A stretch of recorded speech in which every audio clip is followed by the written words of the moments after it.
Here at Citizens Bank Park, the Phillies are open for a little fireworks offensively during the game. They know they will have fireworks after the ball game. It's fireworks brought to you by Xfinity. Year in and year out, the fireworks shows here at Citizens Bank Park are some of the best in the Delaware Valley. And tonight is show number 1. Tomorrow, of course, show number 2. But first, a little baseball, the Phils and the Milwaukee Brewers.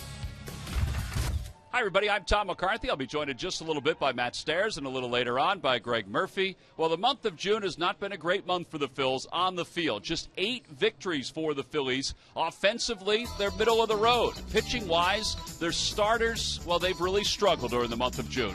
Bullpen has been better, but still statistically down toward the middle of the pack. The Phillies also lost their manager, Ryan Sandberg, who resigned last week. They did introduce their new president, who will take over at the end of this season, Andy McPhail. And, oh, yeah, don't forget about that squirrel. That squirrel that was here earlier this season, here in the month of June, all part of our plays of the month.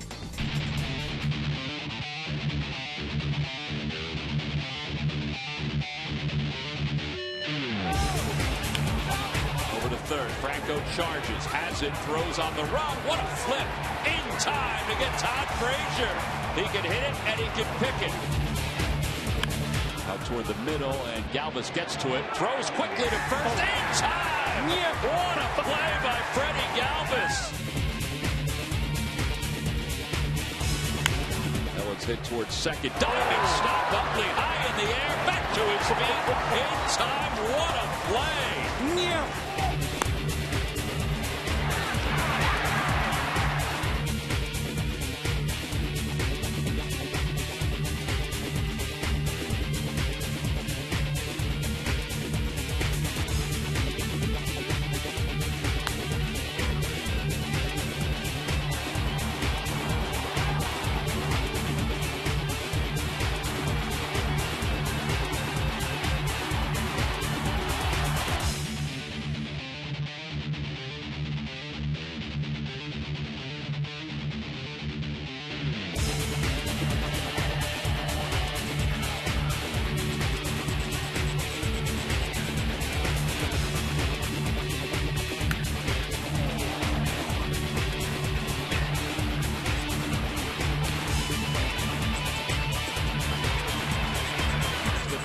Revere is in time.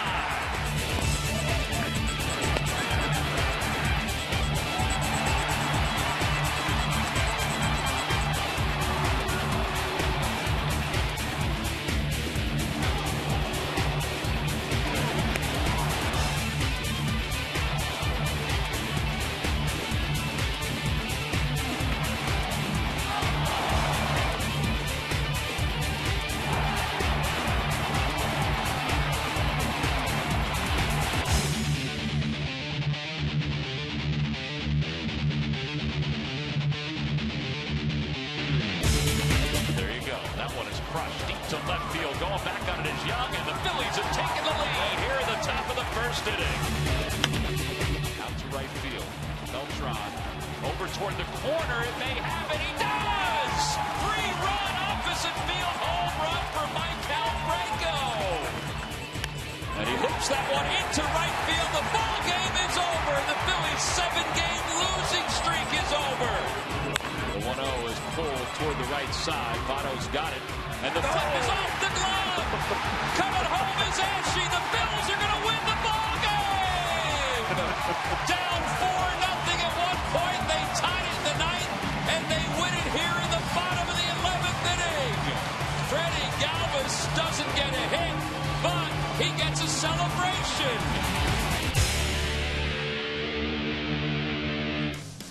Well, the Phillies may have won only 8 games during the month of June, but there were some highlights. Those were pretty good, including that last one by Freddie Galvis. Aaron Harang tonight against Kyle Loesch. A new month begins for the Phils.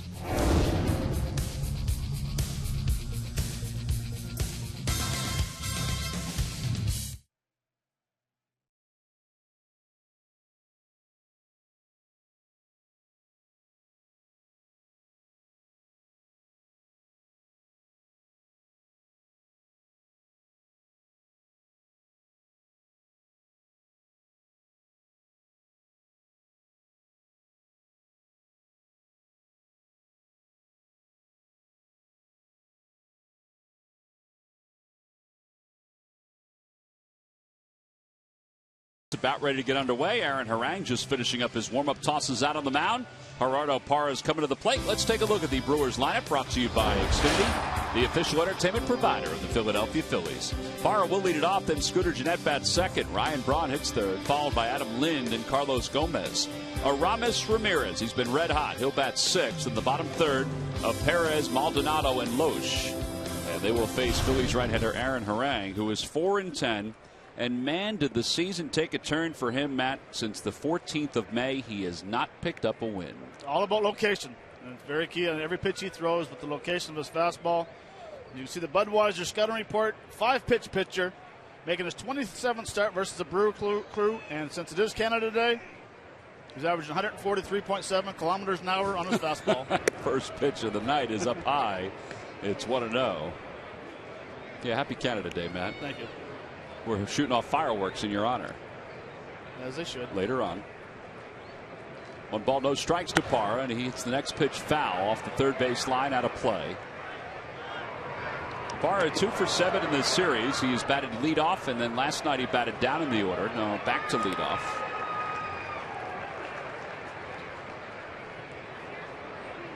Former Arizona Diamondback had a solid run with the Diamondbacks. 1 ball, 1 strike. And that one's ripped foul down the right field line.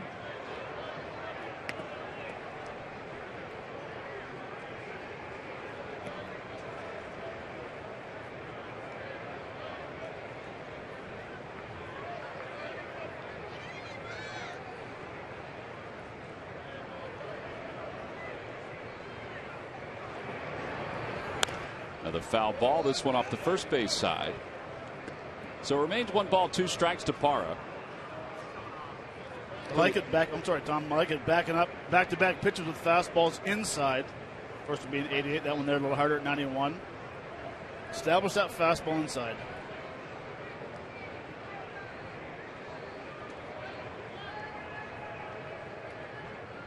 He started to, in his last outing, establish that fastball a little bit more, but then it left him. That was the night that Ryan Sandberg had stepped down as the manager of the Phils.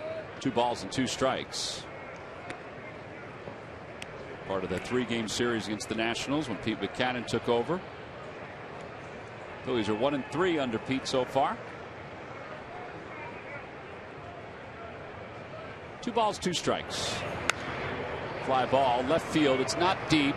Galvis is out. Ashe is in, and Freddie says he has it, 1 away.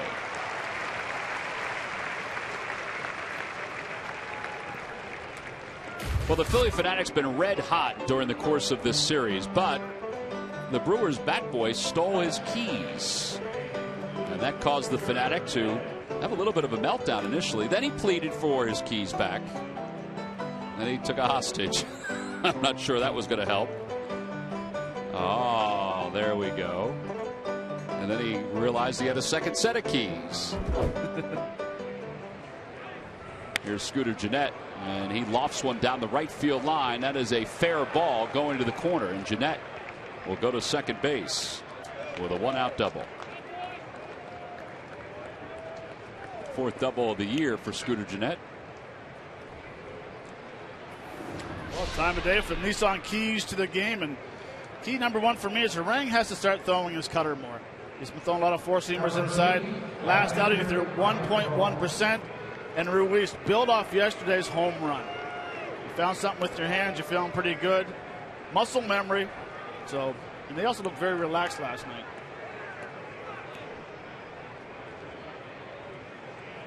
Yeah, it has been Rupp that's been doing most of the catching, and Carlos would catch every once in a while. So runner at second base, Ryan Braun is the batter. Braun hitting .275 with 15 home runs. He has been sizzling during this series. He's 7 for 10 during this series. Up high, 1 ball, no strikes.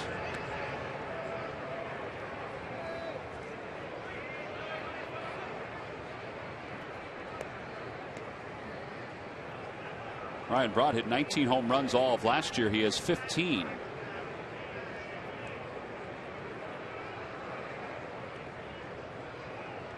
So far this year. That one's in there. And it's 1 ball, 1 strike. Ryan Braun right now is in that mode of, it looks like he could hit every pitch hard. Didn't matter if it was going to be a curveball, fastball in, fastball away, changeup. Good place to be as a hitter. That's why you got to be very careful in this situation. And throw it today and tomorrow.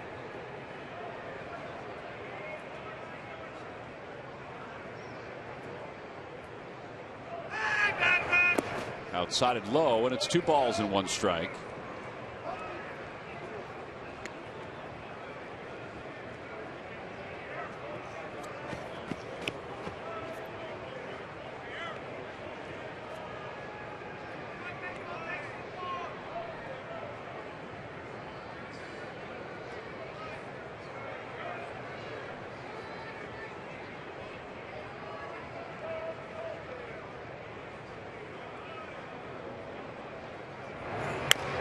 Whacked foul, so it's even 2-2. The Brewers during this series have hit .347 against the Phils. They have 11 runs scored. They have picked up 26 hits in 2 games and 7 extra base hits. I mean, 16 of those hits were in game 1, but they still reached double digits in hits in last night's ball game. Craig Counsell's team has come from behind to win both ball games.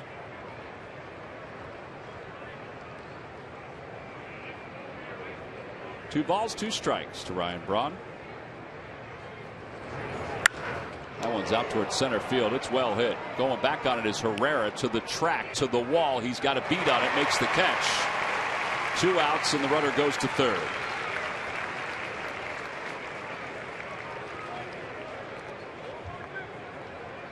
It's a fastball up in the zone. Just didn't click at 100%. Came short of hitting the ball out of the ballpark. One of those ones where you hit it and you know you've got it. And just in the end of the finish of his swing, the barrel came out of the zone just a hair quick. Well, the ball is going to carry tonight. At least it seems like it is, just from what batting practice showed. Here's Adam Lind. Lind has hit in 9 straight games, hitting .419 during that time. Today's ball game is also available in Spanish. Just use the SAP button on your television or change the language through the menu on your cable box.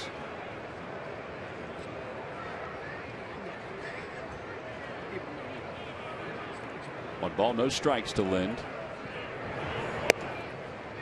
There was a story in one of the Milwaukee papers today about Lind's approach. He said it's pretty simple. I don't look at a whole lot of video. He said my biggest thing is I'm just trying not to strike out. I'm trying to make good solid contacts. Well, the result is a batting average that's just under 300 for the year and 11 home runs and 42 runs batted in. That ball's hit well. Out to right field. Revere going back, and the Brewers have the lead. It's 2-0 on a 2-run home run by Lind. It's his 12th of the year. It's been one of the issues for Harang too, is that he's given up now 8 home runs in his last 5 outings. And of course 4 came in 1 game, but still.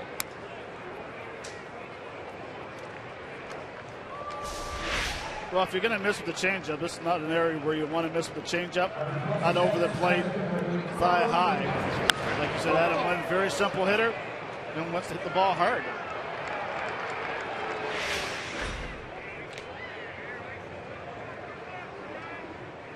Well, that'll bring Carlos Gomez to the plate. 1 for 9 in the series.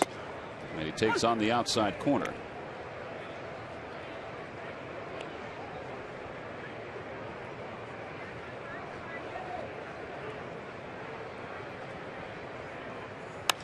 Gomez slices one out toward right. Ben Revere gets to it and makes the catch. Side is retired, but the Brewers strike first. They get a 2-run home run by Adam Lind. We'll go to the bottom of the first. The Brewers 2 and the Phillies coming up.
entertainment provider of the Philadelphia Phillies. By Toyota. Where will Toyota take you? Visit buyatoyota.com to find out.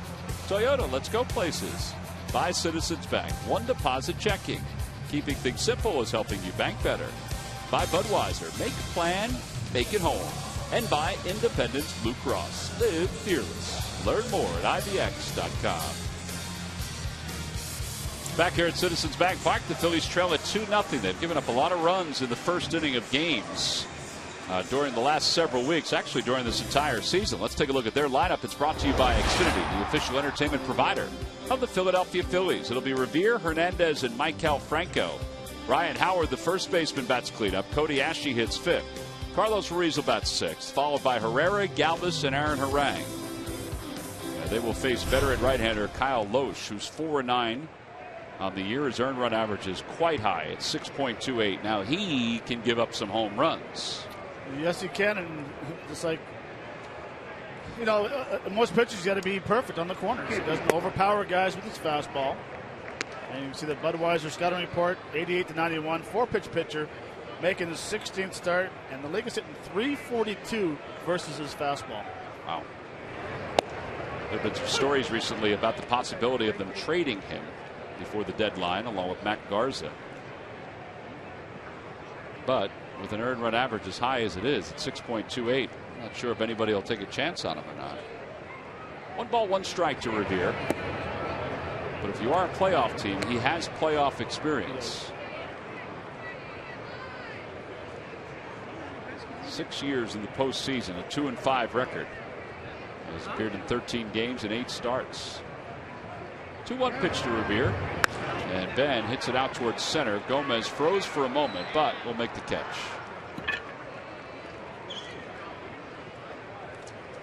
And one away. Cesar Hernandez is coming up. And Murphy's been a red-hot hitter, Cesar Hernandez. He's been a red-hot hitter, Tom. You're absolutely right. In fact, since June the 10th, he's raised his batting average from .210 to where it sits right now at .276. But maybe even more impressive than that has been the running game for Cesar Hernandez. In fact, with his 2 stolen bases last night, he became the first Philly since Shane Victorino did it to steal 6 bases in a span of 4 games. The last time that happened back in 2007, and it was Shane Victorino. So he's been on the run, and Pete Buchanan was asked about that yesterday, whether or not Cesar Hernandez has the green light all the time. He said, yeah, he does, but he always kind of goes over things with Juan Samuel down there at first base when he's on there, because Juan is so good at picking pitches to run on, and he also has the times to the plate from the pitchers, so they talk it over, figure out a good time to run, and Cesar Hernandez has been able to do that. 6 stolen bases in 4 games, and no stopping him in sight, you would think, as long as he keeps getting on base. So it's been a big part of the Phil's offense over the past couple of days, guys. The Phillies the last 7 days have stolen 8 bags, which is 3rd most in the National League. Cincinnati has 14. Arizona has 11 during that time. 2 balls, 1 strike. And it's high. No, it's not high. It's not high at all. It's in there for a strike. It's a high strike.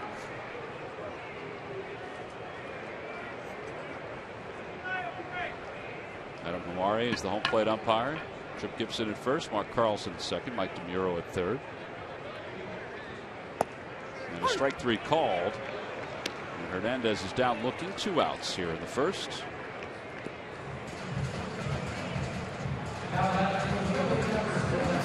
Backdoor slider. Raises Cesar Hernandez, kind of giving up on it. They're thinking it's going to be a ball. Not much movement. But very good placement, very good pitch. So that'll bring Franco to the plate with 2 men down. Franco, .352 during the month of June. With 8 home runs, 24 runs batted in. He sends that one in the air to right. Ryan Braun is under it. And a pretty easy inning for Kyle Loesch. He throws just 10 pitches. And the side is retired in order. We'll move to the 2nd inning here in Philadelphia. It's 2-zip Milwaukee.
Joins the Bob Crew tomorrow morning to recap the NHL Draft. Wake up with Breakfast on Broad, presented by Virtua Joint Replacement Institute, from 6 until 8, only on the Comcast Network. Top of the second, 2-0 Milwaukee on top. And Aramis Ramirez will lead things off. And he swings at the first pitch and hits that one toward deep right field. Revere has room. Now there's one away. 4 outs, 4 fly ball outs for Aaron Harang.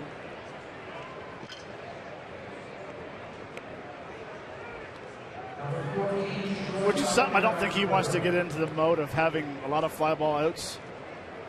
Especially on the day of time you mentioned earlier, the ball will carry today. It's humid, wind's blowing out. Got to get the ball down the zone. Now for him, you talk about fastball command and how important that is. We know he has a good breaking ball that feeds off the fastball. He also has a cutter, but he doesn't throw it as much as he used to. No, and I don't know if he's lost confidence in it, doesn't have the proper grip or whatever it is. But really, throwing the cutter doesn't have to be thrown for strikes. What it does is throwing the cutter to a right-handed hitter makes him look out over the plate. When you throwing cutters to left-handers, and you can throw it 6 or 7 inches inside, they start thinking that they have to cheat, so all of a sudden their right hip starts cheating a little bit, and all it does is it opens up the outside of the plate for a fastball, low and away, a backdoor curveball, or a changeup. And that's what you have to do with the cutter. Cutters doesn't necessarily have to be strikes. Mariano Rivera, the best cutter I've ever seen in the baseball history, he didn't throw it for a lot of strikes, but he knew how to use it. And that's what you have to do, is use all your pitches, and the cutter just makes every other pitch better. A 1 pitch to Martin Maldonado on the outside corner. It's 0-2. I would think he's also the kind of guy that needs to use all those pitches, just because, you know, right, he's not the strikeout pitcher that he once was.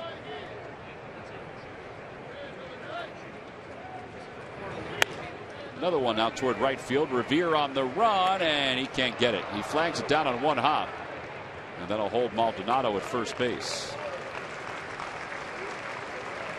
And the ball is in the air tonight. Also in the air tonight, the fireworks, the Xfinity fireworks, coming up after the ball game, and then after tomorrow's game. Now, tomorrow's game is a 6:35 first pitch. Phillies will be hitting the road to Atlanta following the game. Order your tickets now by going to Phillies.com. There's the setup. They are still getting things ready, but they're pretty close. They started very early today.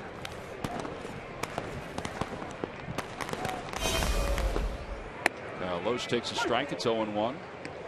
Yeah, Tom, you made a very good point. He needs to use all his pitches.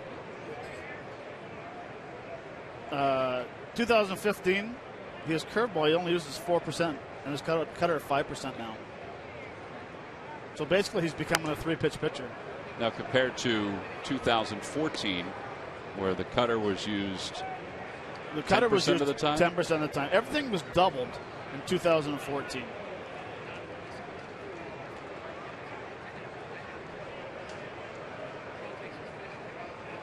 No balls, 2 strikes. Outside, 1-2 with a fastball.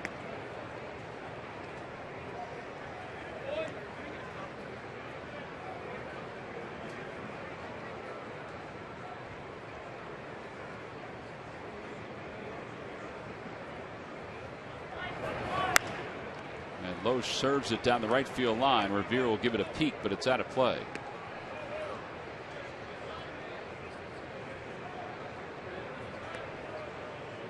Those fireworks takes 9 hours to set up. Wow. And they're setting them up for today, and they're setting up again tomorrow. Tomorrow's going to be longer to set up. That one is blooped out toward right. Hernandez is not going to get to it. It's going to drop for a base hit. And that's the 4th hit for the Brewers, and it means they'll go to the top of the order, Gerardo Parra, with runners on first and second. Now, how do you know it's longer tomorrow? Did you do some investigative reporting? Yeah, I went deep in, got some info. Jam shot right there. Put the ball in play.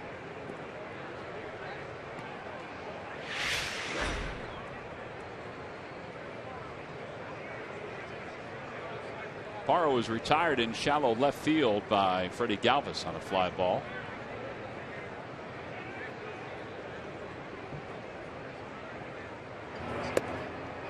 Goes after a pitch up in the zone. It's 0-1. So going back to talk about the cutter right here in this situation, Parra's first at bat saw 3 fastballs inside, 2 that he hit foul, 1 he kept fair. You throw a cutter, he thinks it's going to be a 4-seamer. Absolutely. You blow up the bat.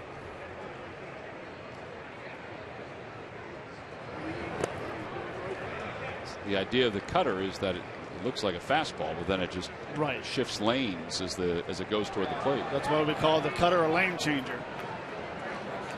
It's like a bowling. Comes down, gradually goes in last second, and put $150 down the drain. Broken bat. No balls, 2 strikes to Parra. Runners on first and second.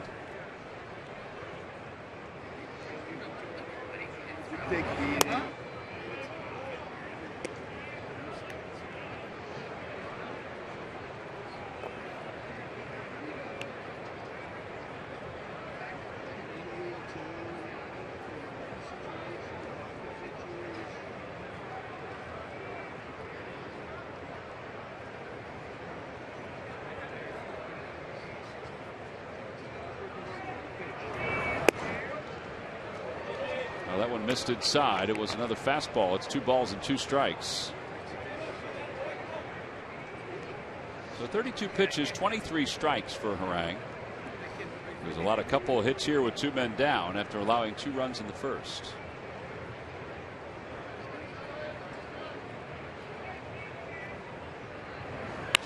Ground ball towards shortstop. Galvis gets it, flips with his glove. Hernandez is there, not in time. That was awfully close, but the ball kind of died in the air. And Cesar may not have stepped on the bag in time just because he was reaching back to get that throw.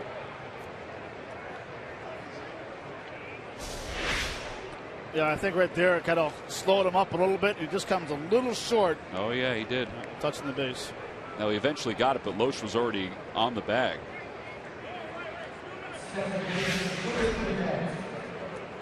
Well, Scooter Gennett will now be the hitter. They worked on that a lot today. Now, obviously, he thought the ball releasing from the glove would get there in time, but they worked on that earlier today for a while. The flips, the tosses, everything.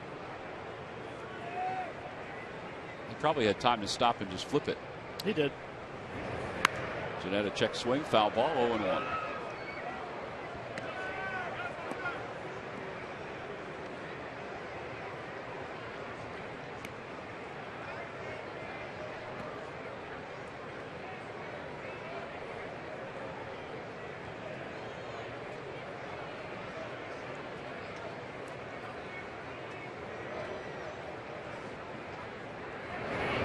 Breaking ball, that's hooked foul.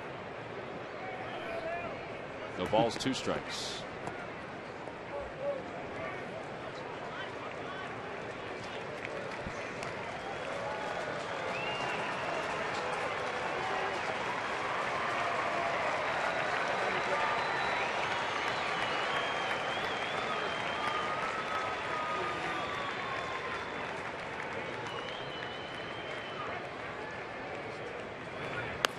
Over to first on 1 hop.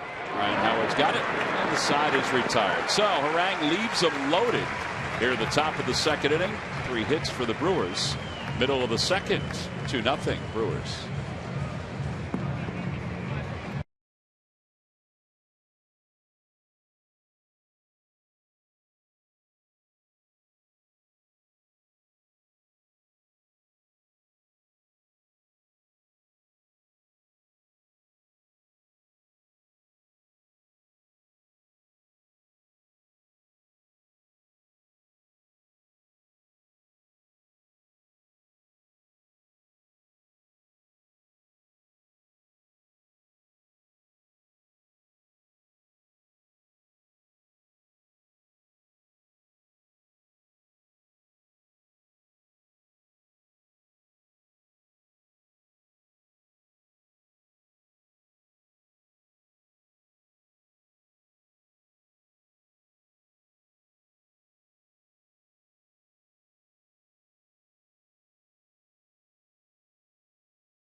StubHub, where there are no surprise fees at checkout. That's right. On StubHub, the price you see is the price you pay.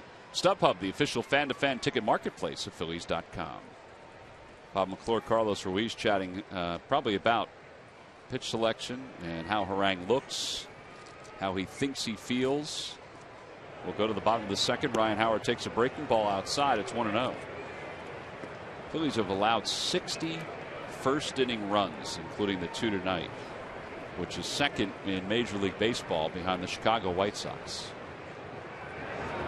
That's one of those where you look at it and you say, it has to be a lot, but I wasn't sure where they ranked. Yeah. But Carl took a look at it. 60. It's a lot. 1 ball, 1 strike to Howard.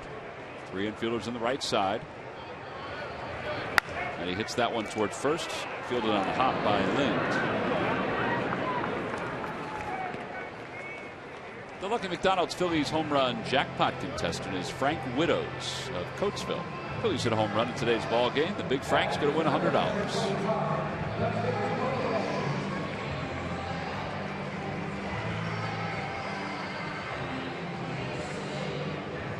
Kyle Loesch has allowed 19 home runs. We mentioned that's second most in the National League. The leader is our good friend Kyle Kendrick with 23.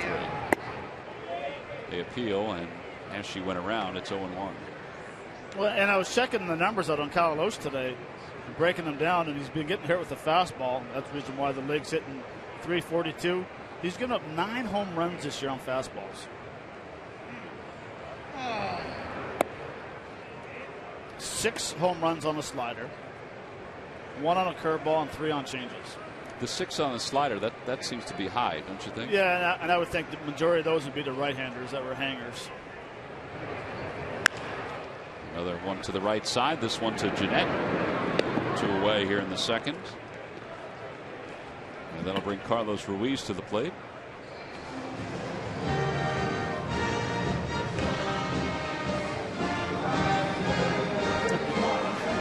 Well, Matt, we had to do something special for Canada Day. So what happens on Canada Day? A lot of drinking. That's assumed. What else happens on Canada Day? I have no idea. I'm in the States every year. I know that the Blue Jays played a day game. Yes, they did. They wore very colorful uniforms. They did.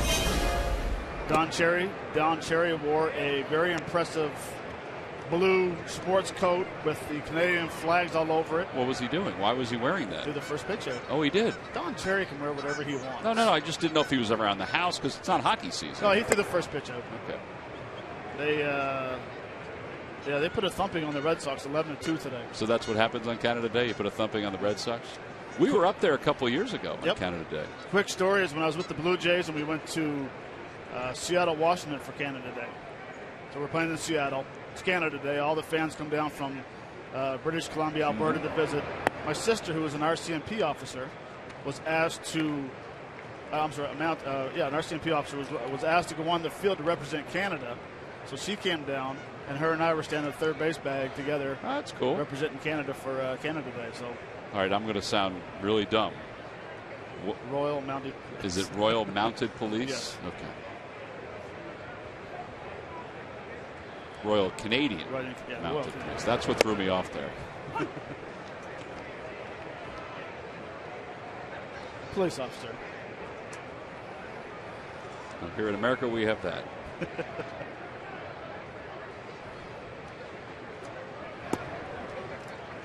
That's Bessie, the blue-footed booby. Galapagos gang is making their way around the ballpark, startling children as Ruiz works out a walk.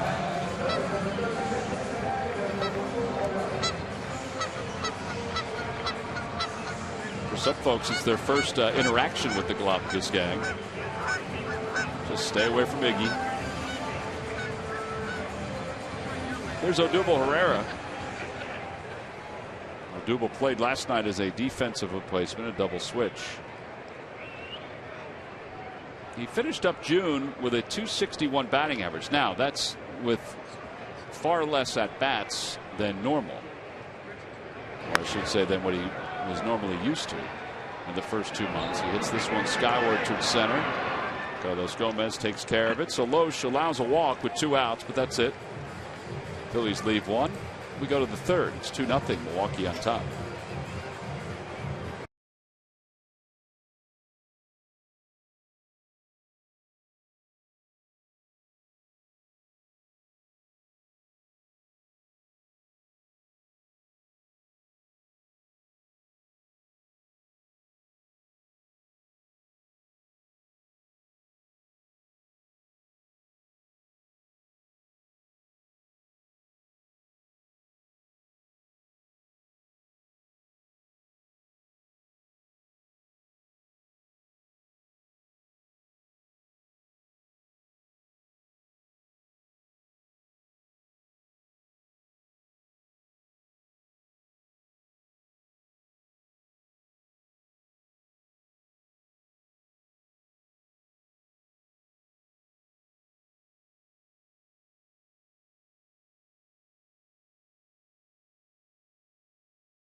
Now for our Coors Light cold hard fact, and it involves the top 5 hitters in Citizens Bank Park history with a minimum of 45 at-bats here in Philadelphia at Citizens Bank Park. How about a pair of Brewers on the list? Jonathan Lucroy up top at 479. See Miguel Tejada following at 435. Then Ryan Braun. That includes his at-bat earlier in this game, guys. He dropped down to 433. Luis Gonzalez also at 433. And then Julio Lugo is the number 5 guy. But 2 Brewers on the list. They enjoy hitting here in Philadelphia. It is remarkable to see their success. I mean, Carlos Gomez, who's not on that list, I mean, last year he had 394 against the Phillies. Now he only has 1 hit this series. But Adam Lind, you know, he's had himself a heck of a series. He's walked a few times. He's got 2 hits. He now has 5 RBIs. I don't know what it is. This team was struggling coming in. This entire year they were struggling. But not so much now. It is a great ballpark. I mean, batter's eye is solid.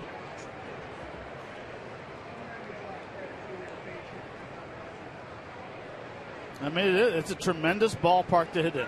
It really is. The batter's eye is unbelievable. You see the ball well. A lot of people talk about hitting in Milwaukee is that it's pretty dark to see. Yeah. Because of the lights, the way they're made over top of the home plate, but they say it's dark at home plate. I loved hitting Milwaukee too. I think it's a bandbox. 2 balls, 1 strike. Ground ball to second base. Cesar Hernandez is up with it. Braun is retired for the 2nd time, and the guy that's given Milwaukee the lead with a 2-run home run, Adam Lind, is coming up again.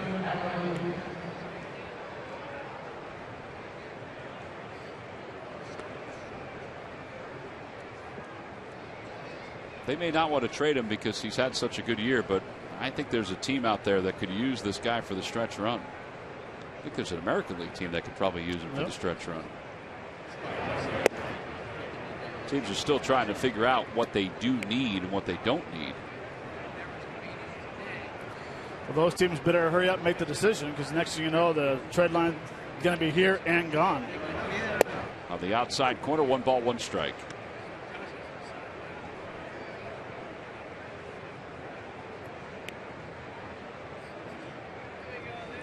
A 2-run home run extended his hitting streak to 10 straight games. That's a good pitch.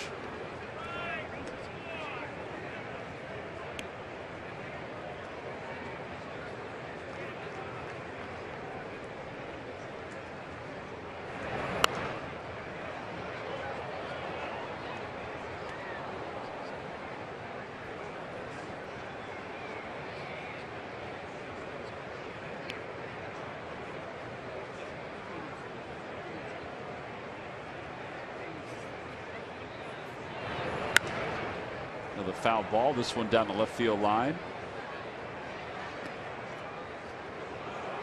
Just looking at some of the American League teams, Tampa Bay might be interested. Baltimore designated Delman Young for assignment today, although they have a lot of bats that they, particularly left-handed bats. Inside, 3-2.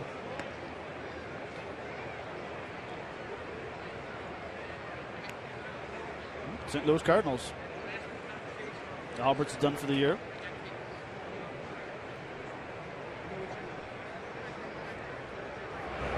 That one's ripped through the middle, a base hit. So he's 2 for 2, a 1-out single. Time now for the Jeep Stump the Fans trivia question. Log on to Phillies.com, go to the fans section for all the information, and please submit your answer on the subject line. All right, Matt, the question is, who was the first primary catcher in modern history to lead the major leagues in doubles? Really? The first primary catcher in modern history. There has to be a date that it goes back to. Modern history. Ground ball toward the hole, and that's a base hit for Gomez.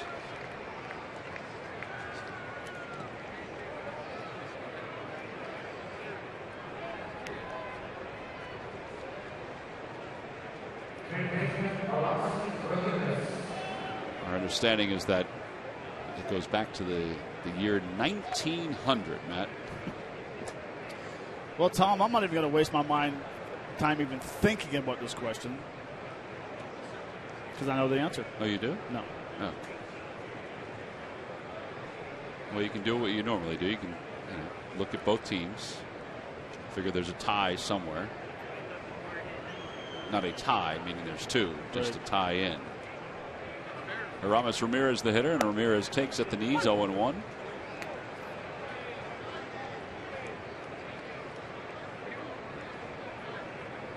Ramirez fly to right his first time up.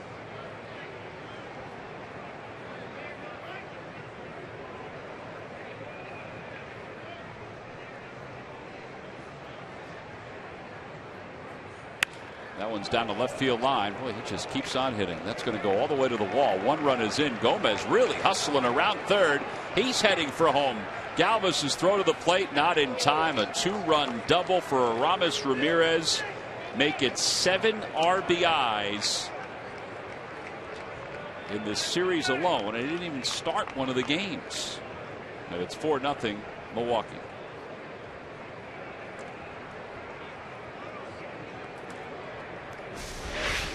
Well, he's picking good times to get base hits. Two-seamer that runs in on his hands.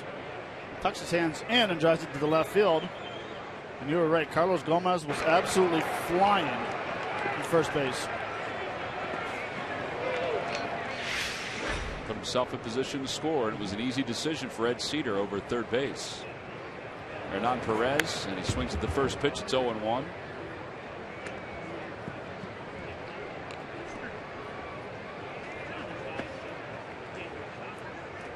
Perez flied out to right his first time up, so he's 0 for 1. Lind and Gomez with back-to-back singles, both score. Broken back ground ball back to the box. The head of the bat goes into the stands. Fortunately, it rattled around some open seats.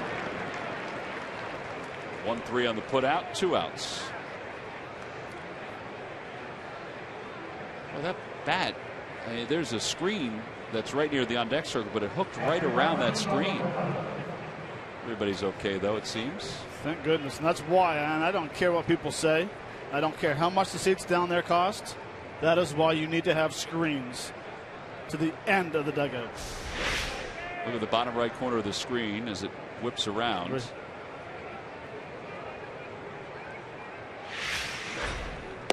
Martin Maldonado takes outside. It's 1-0.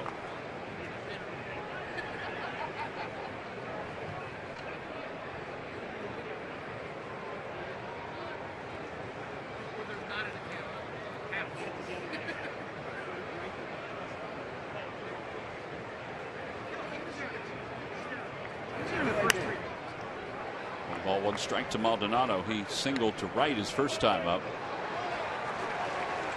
already 8 hits, Matt. And we're in the 3rd inning for the Brewers.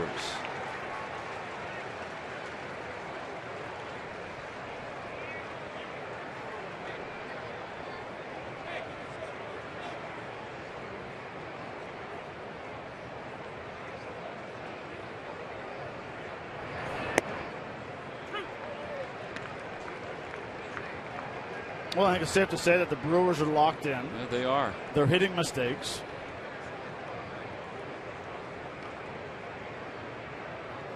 I mean, 1 through 9. They're 1 through 8 for having good at bats. And Loesch even has a base hit. He's number 9. And a strike 3 called at the knees on the inside corner. Maldonado didn't think so. Side is retired. The Brewers, though, scored 2 more runs. They collect 3 hits on top 4-0 as we go to the bottom of the 3rd.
Where health is all we do. Call 1-800-JEFF-NOW or visit jefferson.edu. Buy your Delaware Valley Honda dealers. Hurry to your local Del Val Honda dealer or visit delvalhondadealers.com today. And buy the Pennsylvania Lottery. Benefits older Pennsylvanians every day. I think the little guy's got the big guy beat. I think the little guy has got those chicken tenders beat. Freddie Galvis takes a strike. It's 0-1. Fireworks take place after the ball game tonight and tomorrow. In fact, Murph is heading on out for a report on the fireworks. I don't know if he's going to get as in-depth as you were, Matt, on the length of time it gets to set them up. Carlos Gomez in center field makes the catch. And there's one out here in the bottom of the 3rd.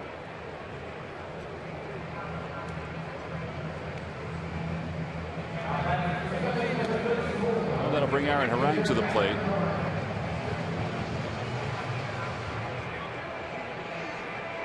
All right. He's digging in.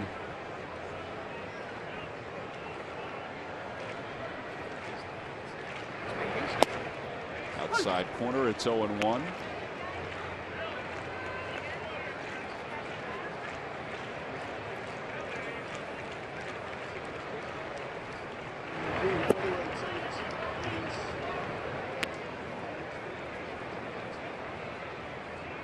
Kyle Loesch spent part of the 2007 season with the Phils. He went 3-0 with a 4.72 ERA in 13 games. He also pitched to the postseason, won an inning in the 3rd against the Rockies that year. 1 ball, 2 strikes to Harang.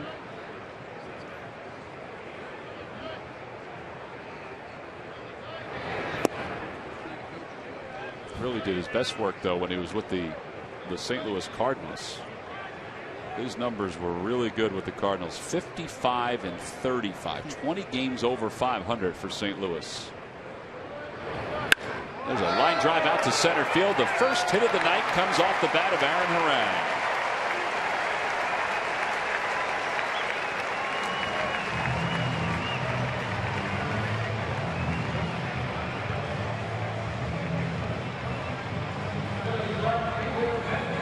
That ball was absolutely crushed on. And I think it kind of froze Carlos Gomez in center field, not thinking he would have a chance. But he hit that ball, and that thing backspun, and it carried out center field quite a ways. Got very lucky on the pitch prior to that one. Well, that's 5 hits now on the year for Harang. And here's Ben Revere. He flied to center his only time up. Breaking ball.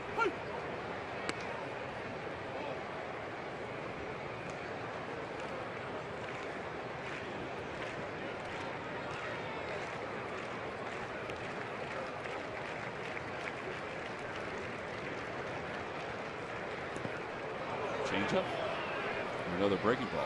That was a changeup at 79. It had that kind of action on it. Just the velocity was pretty light.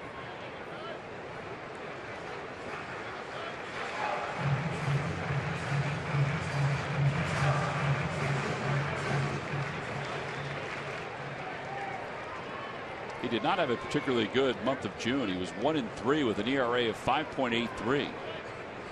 Last time out, he allowed 4 earned runs. He throws back-to-back changeups, and Revere is struck out. That's the second strikeout for Loesch.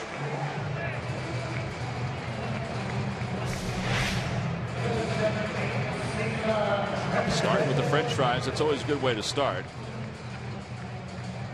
Uh-oh, uh-oh, uh-oh, uh-oh.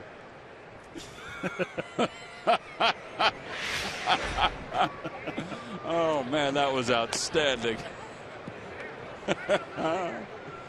Murph, what did Mom and Dad say when you were doing that? Did you ask for permission? He's still eating. Give him a second, Tom. You always ask for forgiveness. That's kind of my motto. So, no, Mom and Dad said it was just fine. I didn't think he was going to eat them all. So No. He sure is enjoying them, though. He's going to be traumatized by you. He's going to have dreams of your big head floating over his shoulder. Keep hacking away, boys. No balls and 2 strikes.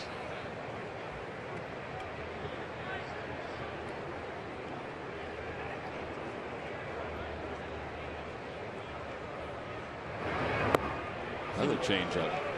Boy, back-to-back strikeouts. The changeup was the key pitch in this inning for Loesch. Side is retired. No runs, 1 hit, and 1 man left. Phil's offense is quiet. His taste buds are not, though.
Park, gorgeous night for baseball. 2015's Food Service Breakout Player of the Year is WB Mason, providing amazingly low prices on kitchen disposables, consumables, smallwares, and so much more from your new restaurant partner. Who but WB Mason?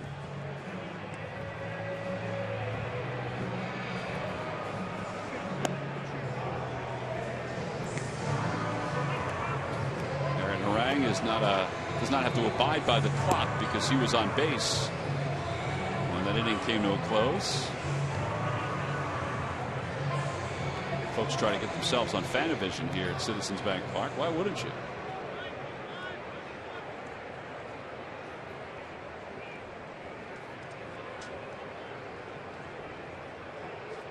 That guy's always on Fanavision.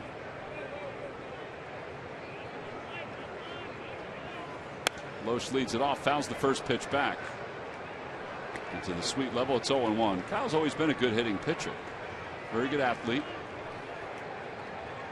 He singled his last time up. His average at a cool 154. Well, he singles again. That pitch was just left up in the zone, and Loesch was able to just grab it.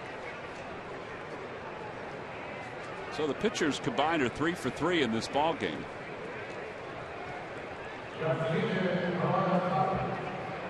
And Gerardo Parra is coming up. Well, the Brewers are way out of the race in the Central and for the wild card. I mean, they're 21.5 games off the pace, but if this offense can hit the way they've hit in this series, I mean, they have the potential to do that. They're not going to be a fun team to face. No, they're not. Going to the All-Star break.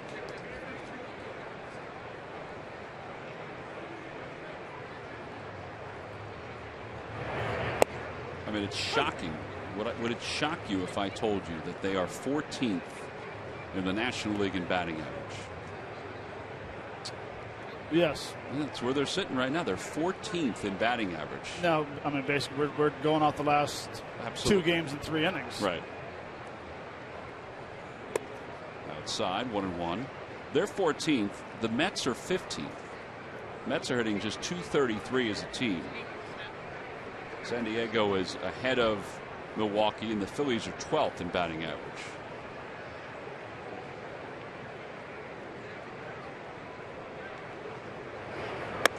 Two balls, 1 strike to Gerardo Parra.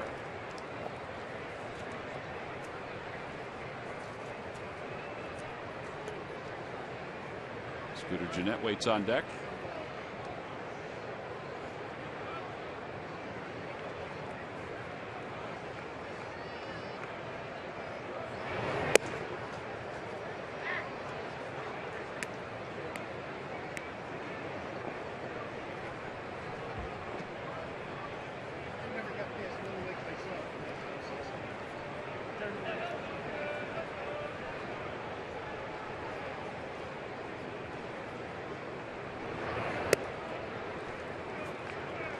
Runners on first and second with nobody out. And that'll bring Gennett to the plate.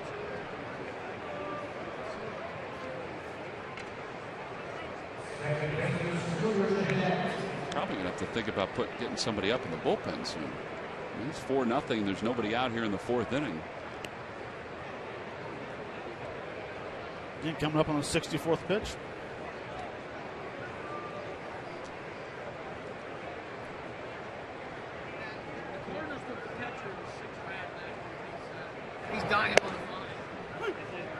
Black on the outside corner. It's no balls and 1 strike. Gennett 1 for 2. He's already up for his 3rd time. Doubled and scored in the 1st inning. Grounded out his last time up.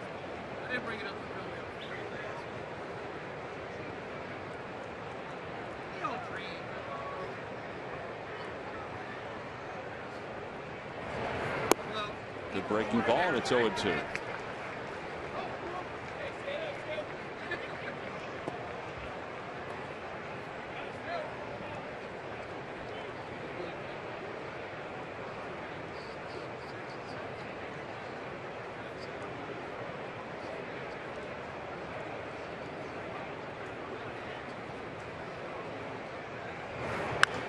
To the right side, Hernandez has it. They'll go to get the middle runner, and that's all they'll get. So the putout goes 4-6 at second base. Over to third goes Kyle Loesch. A fielder's choice for Scooter Gennett.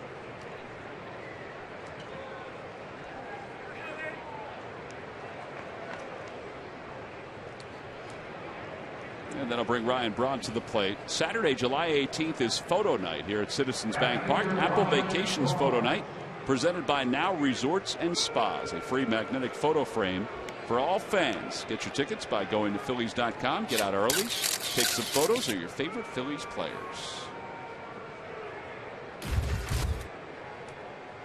Well, they've gotten Ryan Braun twice. Let's see if they can get him a third time.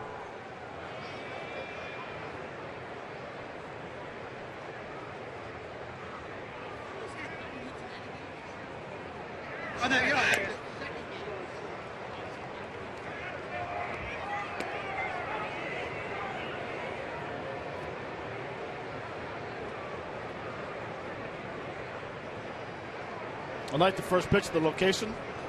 Fastball inside, up a little bit, trying to get a jam shot, maybe a ground ball to third.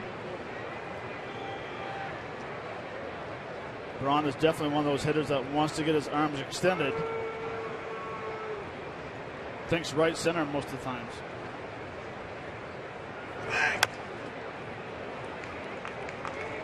Pulls that one foul, and it's 0-2. Yeah, we've seen during the course of his career, for one reason or another, he's had power the opposite way consistently. Makes you such a better hitter when you can do that. Oh, I mean, if you learn how to hit the ball to right field as a right-handed hitter with power, he stands back away from the plate. He dives. Long arms. That bat looks like it's about, like I said the other day, about 4 feet long. Over to first base. That's a fair ball. Under the glove of Ryan Howard down the right field line. One run is in. Gennett being waved around third. He's still being waved home. The throw to the plate. It dies in the baseline. 2 runs score on that play. And it's 6-0 Milwaukee.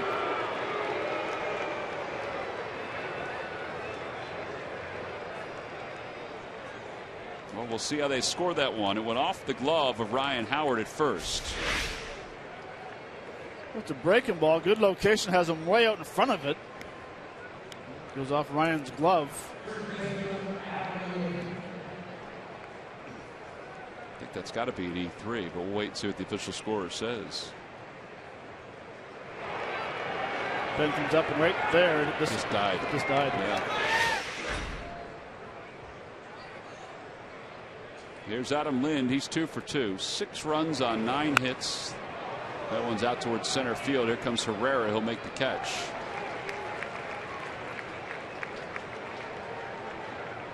Two outs here in the fourth.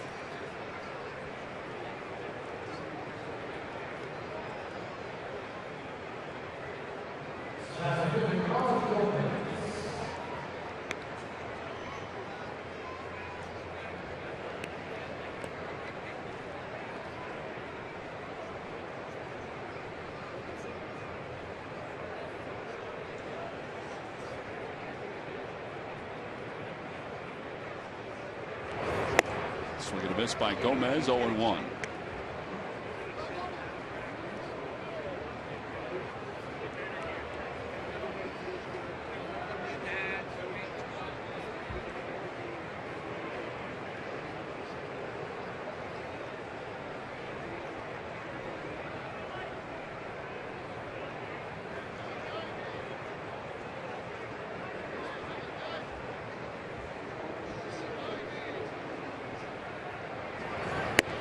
They've scored a double and 2 RBIs.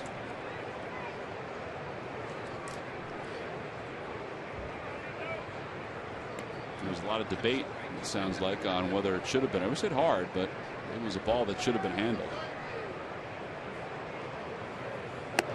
1 ball, 2 strikes to Gomez.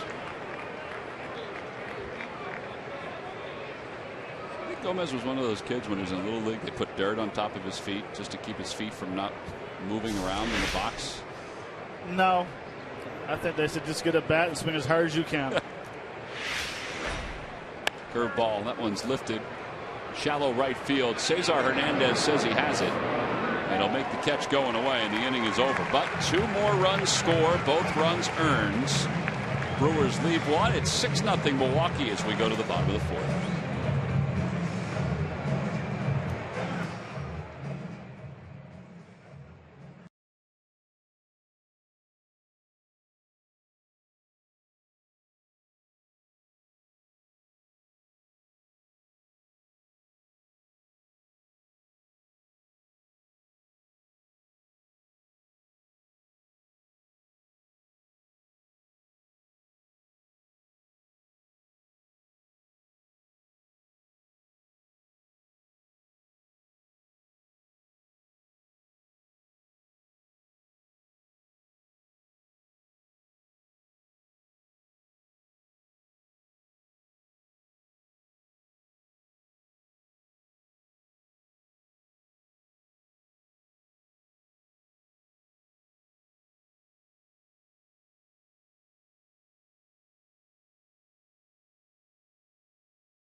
Double the lovin' at McDonald's with a double cheeseburger and small fry for just $2.50. McDonald's, I'm loving it.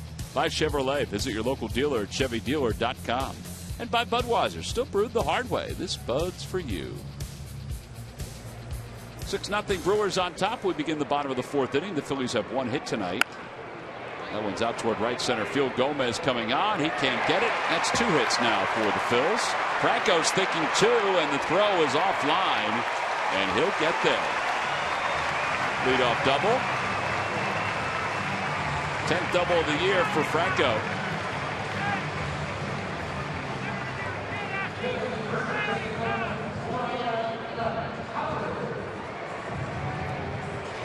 Swing I like right here. Being aggressive, keeping his hands back behind him, hitting the ball to right center. I thought Carlos Gomez was going to rob him again. Yeah. Good hustle right out of the batter's box, thinking 2 the whole way. Maybe that's a swing that'll get him hot again. That one is pulled into right field, a base hit. Franco will hold up the 3rd. That'll put runners on 1st and 3rd with nobody out. So 2 straight hits for the Phils. And it brings Cody Ashley to the plate.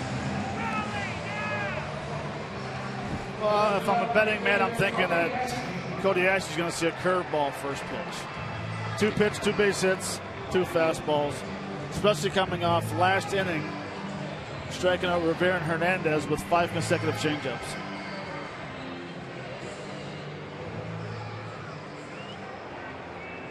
I could be wrong.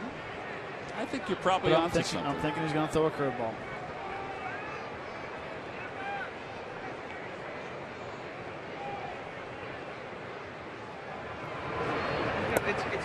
Well, he didn't throw a curveball, but he threw a changeup. Slider. Or sliders. Yep. 1 ball, no strikes.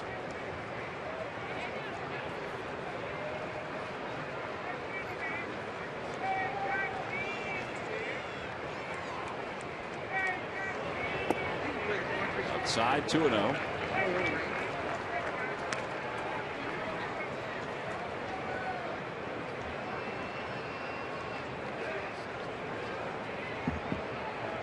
I mean, 6-0, but one swing of the bat right here, and you're right back into a 6-3 game. Just looking at his numbers, he's given up runs this year, so this isn't a lights-out pitcher right now in his career.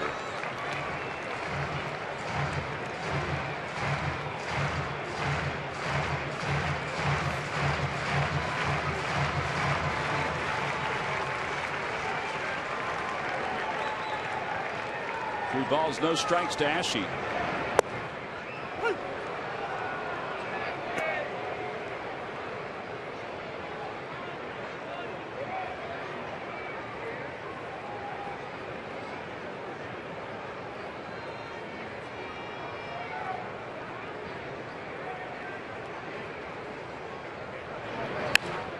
fouls away. It's full 3-2.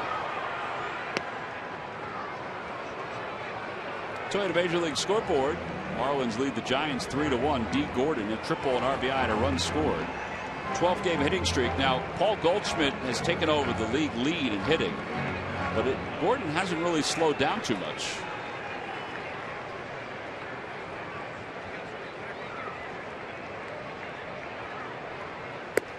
And a strike 3 called. It is a pretty open strike zone on the outer edge. We've seen that for both teams. Well, this is a backdoor slider. And they hit the glove. That's where he's thrown it to. But I agree. I think the outside corner has been a little farther out than normal. But it's been on that with both sides. So you still have to try to make contact there and foul it off. Or try to. Yeah, Carlos Ruiz is now the batter, and he takes something soft for a strike, and it's 0-1.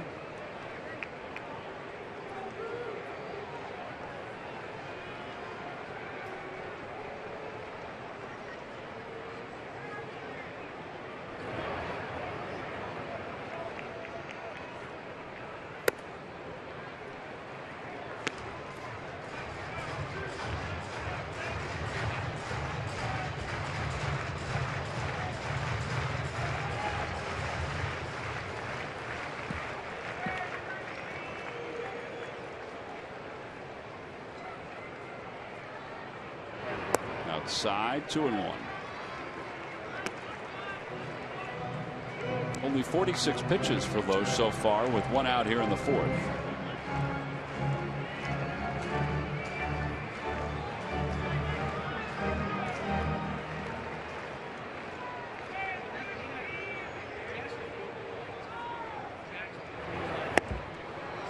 Carlos was thinking one thing and he got something else. That almost looked like a cutter. It's a slider for Loesch. It's up in the zone. Actually a pretty good pitch to hit. Carlos kind of pulled his head off just a little bit. 2 balls, 2 strikes. Runners lead off 1st and 3rd. He serves that one into right field. Jeanette is there to make the catch. Well, this is an issue last night for the Phils. They get the first 2 runners on and unable to score. Their runners in scoring position numbers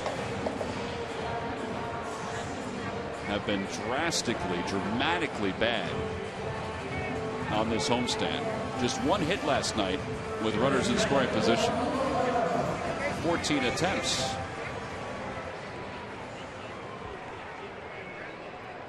Here's Odubel. He flied to center his first time up.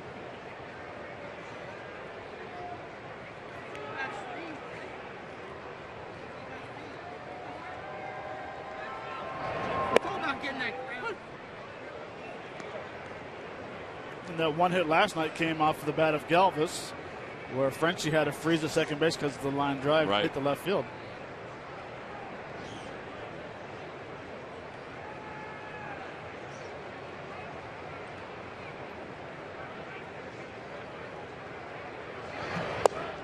A little out front, he threw something soft again. It's 0-2.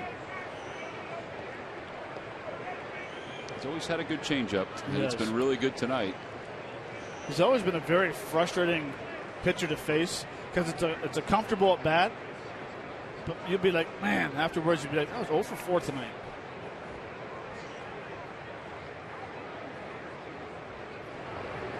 That one's pulled under the glove of Linden to right field, and the Phils are on the board. An RBI single for Odubel Herrera. Franco scores. It's a 6-1 game. There you go.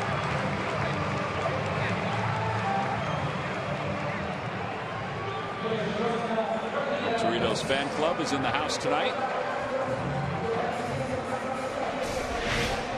Well, it's nice to see right here putting the ball in play with 2 strikes. All left-handers love hitting with runners on first base. Opens up that big hole. First baseman has to hold him on.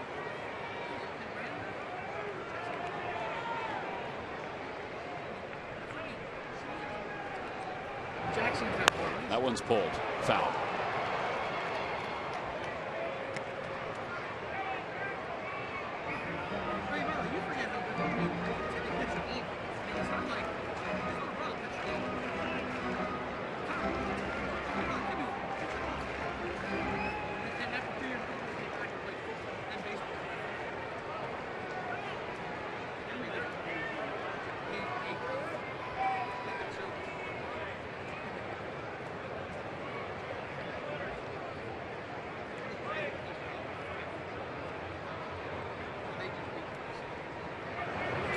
outside. 1 ball, 1 strike.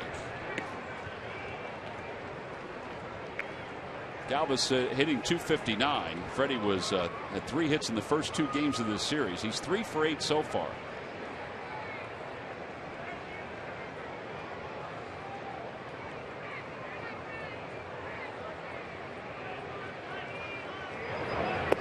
Down the way.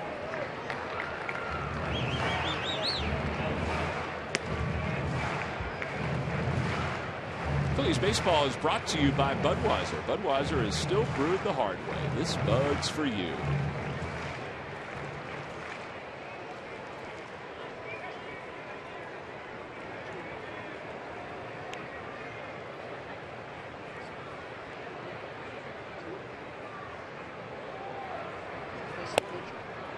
Another changeup, and it's 2-2.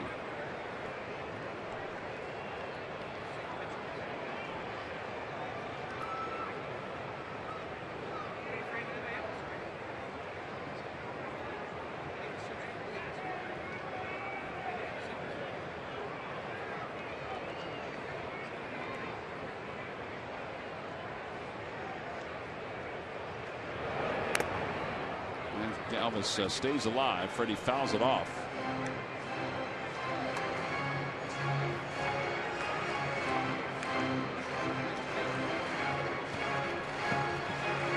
And Maldonado's going out to chat with Loesch.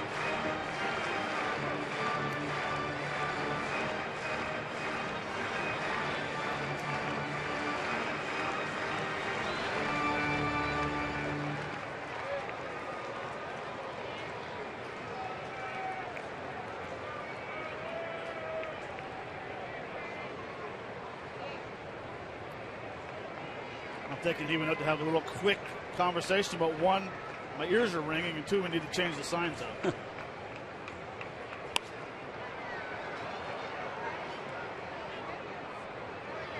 Remains 2-2 now to Galvis.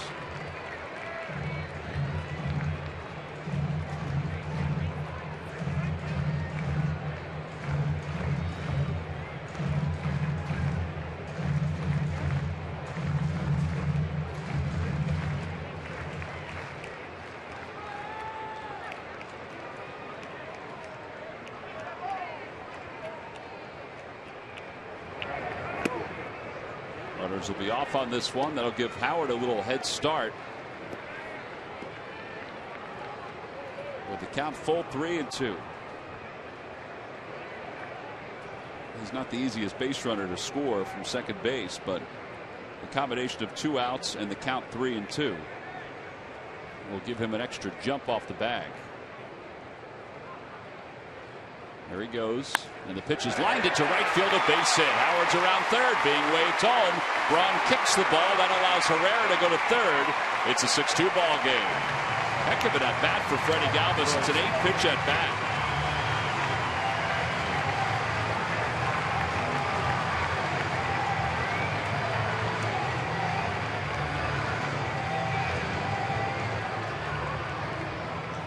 They'll give Braun his 2nd error of the season.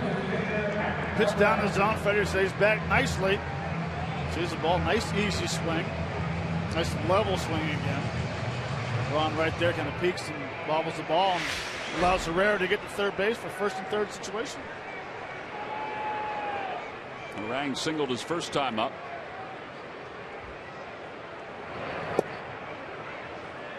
No swings as the first base umpire, Trip Gibson.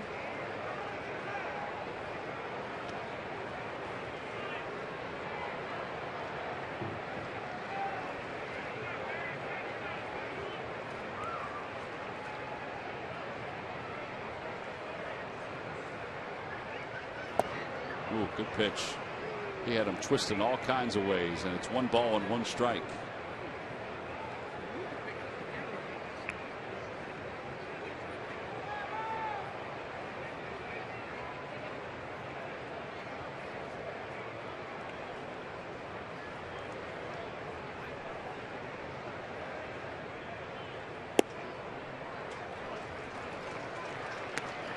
It's 3 straight sliders. That's what happens when you hit a single up the middle in your first at bat.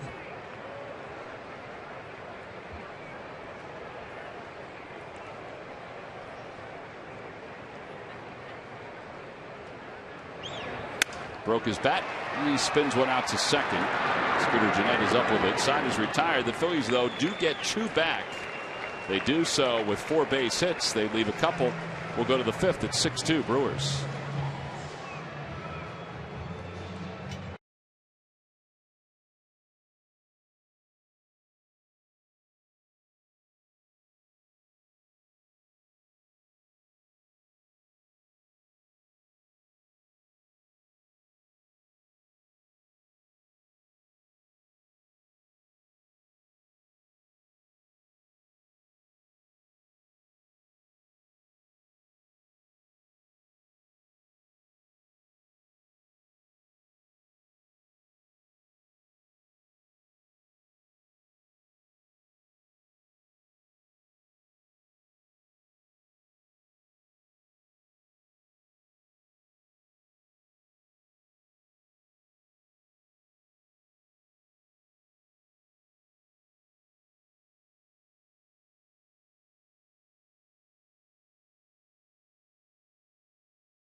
He made the final out, so he's just finishing up his warm-up tosses, which means we'll have more time to get educated on fireworks because Murph is out beyond the outfield walls to chat it up. Murph? I am indeed. I'm about 60 yards behind Ashburn Alley out on 10th Street and Phillies Way. And we never know who the star of the game is going to be, but we certainly know who the star of the night is going to be. It's this guy. Say hello to Ken Firstis. He is the show producer for tonight's Xfinity Fireworks. And, you got a stadium full of folks that are waiting to see your show. And you guys have been doing this for a long time. Tell us how long you guys have been a part of this. We've been doing Eagles for about 15 years, and just to clarify, if it wasn't for the people behind us here in the crew, this show wouldn't happen. We're a team effort here. Well, earlier Matt was giving us some information about how long it takes you guys to set up. He said about 9 hours, but in truth, it's 9 hours total, but about 100 man-hours. Is that it? I'd say well over 100 man-hours here in the last couple of days, plus probably another 100 man-hours to prepare this show. The Phillies go top-notch for their fans all the time. All right, so tell us a little bit about what we're going to see. We know that we're going to hear the Philadelphia Orchestra. It's all set to music. We've been talking about it for a couple of weeks now. From the looks behind us, it's going to last, over 15 minutes? How long is it going to last, and what are we going to see? Just under 16 minutes, and it'll be very, very powerful 16 minutes. And the orchestra is a great venue for the music. So I'm sure it'll be well enjoyed by all. Matt and I are out here, guys, and we're learning so much about fireworks. So, we were talking about, first of all, how high they're going to go, how many different colors there are. Tell us a little bit about the details that go into putting a show like this together. Well, first detail, the crew always thinks of, we've got about 20,000 pounds of equipment that goes in and out of trucks manually. But our largest shell here tonight is 5-inch, and it ranges all the way down to low level. We have a lot of special Spanish product here tonight that you'll see on the low-level side, and it's just going to be awesome. Yeah, you said that, you think to yourself, you're going to light these fireworks, but not really handle it. I mean, this is all high-tech, right? This show was designed just on a laptop, just like everything else these days, on a computer. And all we do is sync it up to satellite clocks for the music, for the fireworks out here. Computers pick it up, and they roll with it. We know it's going to be about 16 minutes of a really special show tonight. But all said and done, how long have you guys been working on this to get this all ready? It's probably went into production about 2 months ago. And then tomorrow night is the same exact show? How does that work? Same show. We usually beef it up a little bit for the second night. All right, so there you go. So you can come back down, guys. I know Matt's given us an up-close look at some of the show. So what are we looking at right there? What exactly is that? That's going to be the finale you just looked at. That's your 4-inch body, and that's all the wiring that it takes to put it in. That's where those hundreds of man-hours come through. Well, Ken, we are certainly looking forward to it. We've been talking about it for a couple weeks. I know the folks inside the ballpark are looking forward to it as well. I remember, guys, as a kid coming out to the fireworks show at Veterans Stadium. My mom and dad would always bring us out on that night. It's always a special night. I know you're looking forward to it. I guess you can't wait to fire some of these off. I can't wait for it, and we certainly appreciate the Phillies bringing pyrotechnical in. All right, he's got an itchy trigger finger, so I'm getting out of here. But, hey, I will tell you this, guys, a little bit of a preview coming your way. Perhaps in the 6th inning, you might get to see a little bit of what we're going to see after the game. So we'll send it back to you guys in the booth. And, Ken, good luck tonight. Okay, thank you very much. Guys. All right, Murph, we appreciate that. That ball is hit well out to center field. Odubel Herrera got a good jump. He's under it. And he makes the catch. Aramis Ramirez will retreat back to first. So 1 out. I echo what Murph was saying about the shows, the ones at the Vet, the ones here. I mean, it really is a spectacular fireworks display.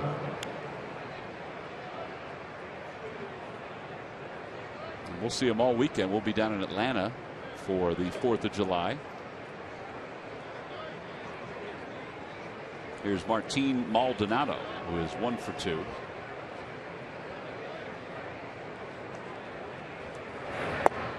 A strike on the outer edge, 0-1.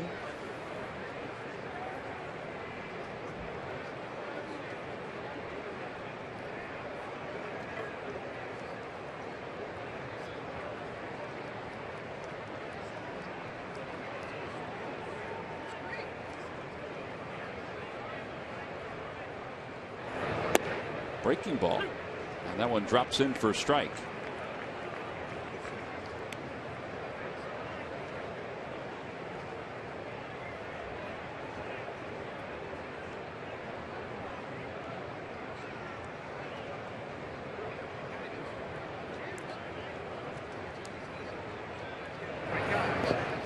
Good block by Ruiz. Matt, if you need a haircut tomorrow, I'm not saying that you do, but if you need a haircut tomorrow, Martin's your guy. He's the team barber. Every team has one, I would assume. Minor leagues, they definitely did. I'll go see Mr. Garcia on the Phillies side. Luis? Yeah. He's the barber.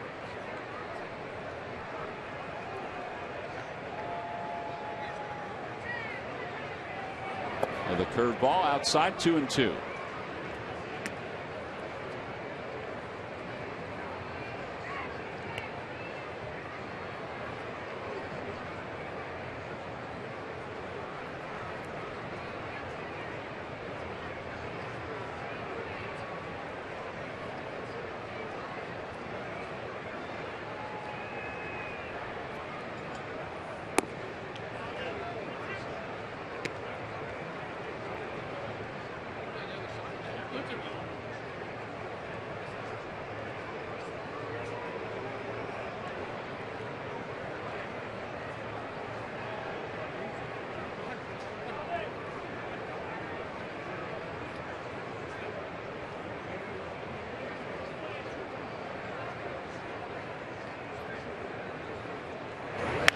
Out towards second, that should be 2. Hernandez has it, flipped strongly to second for 1, over to first, 4-6-3 double play.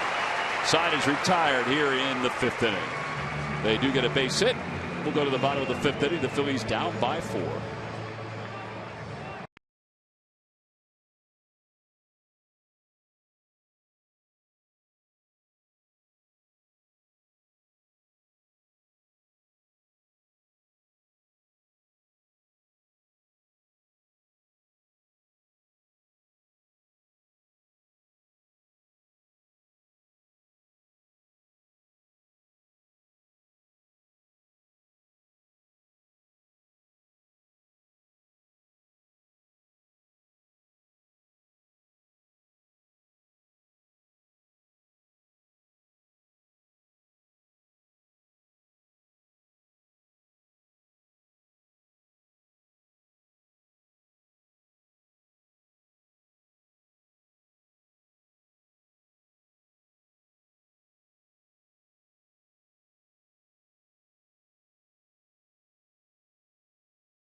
Theft Prevention Authority travel mug. Matt, you travel a lot. Yep.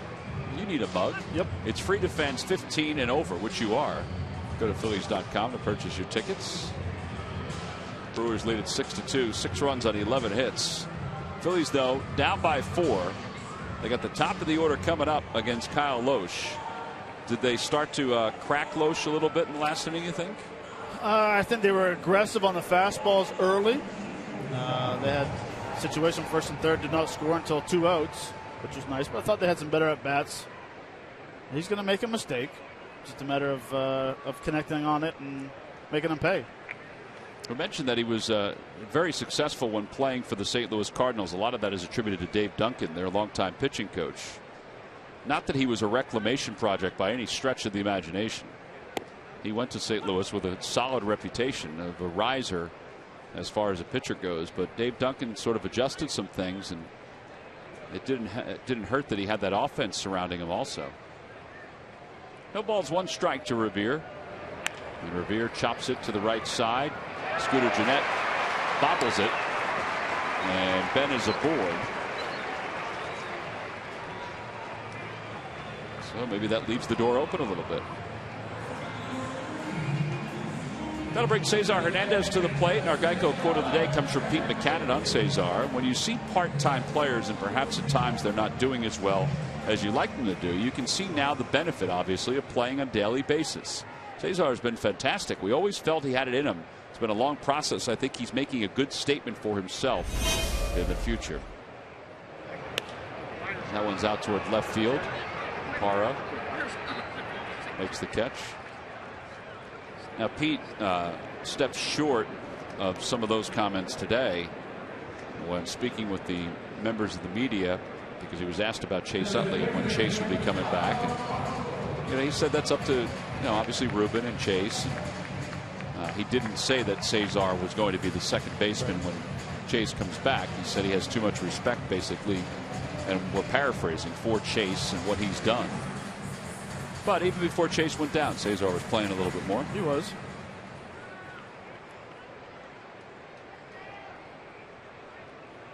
Maikel Franco's the batter, 1 for 2.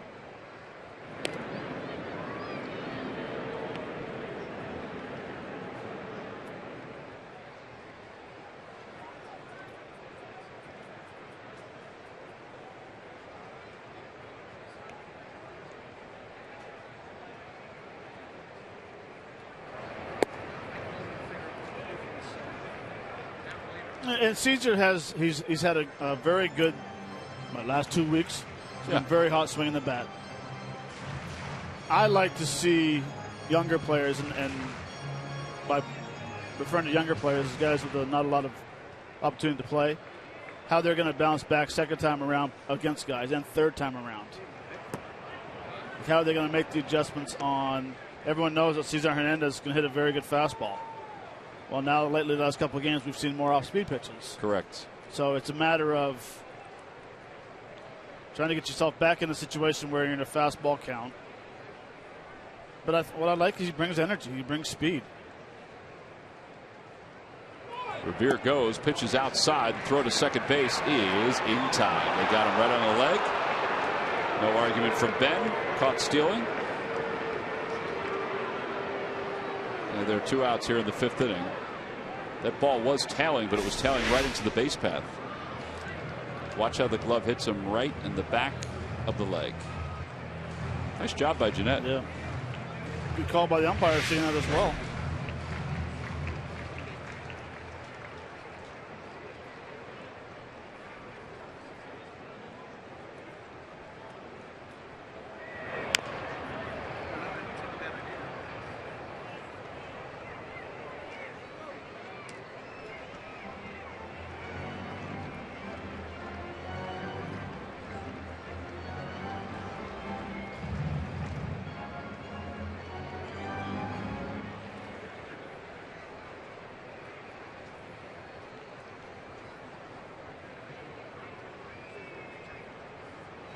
Check swing. Did he go? No. Says the first base umpire, Trip Gibson.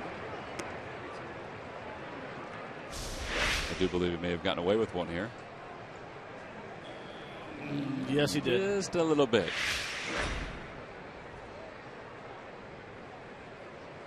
But that takes you tell him that he's attacking the ball too hard. Stay back. Thank you. Draws a 2-out walk, so he's aboard. And Ryan Howard's coming up. All right, it's time now for the Jeep Stump the Fans Trivia Quiz answer. Matt, the question is, who was the first primary catcher in modern history to lead the major leagues in doubles? I had no idea. Murph helped me, but I How did Murph help you? He texted me. Whoa, whoa, whoa, whoa. I have no idea. I was thinking Jason Kendall. I had no idea. Well, Jonathan Lucroy is the correct answer. 52 in 2014. Thanks, Murph. I appreciate it. But log back on to Phillies.com to find out if you're the winner of a Phillies prize pack. That was he tied the franchise record with those doubles.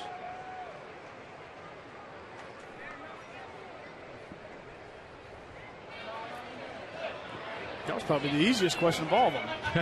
Matt, I was really just trying to help you. I was trying to make you look good. No, well, that's all right. I appreciate it, though.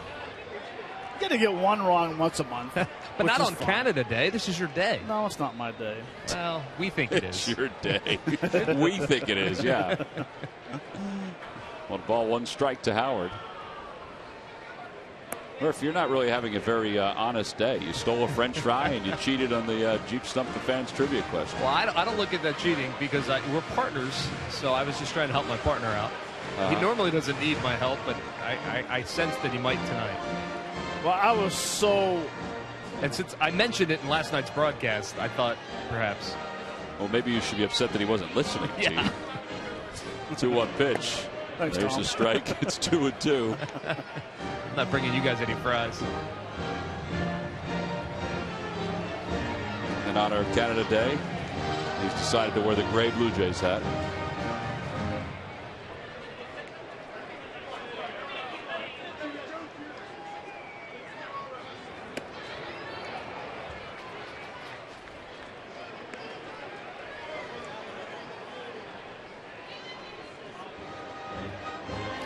Good old Canada Day and Canada Day.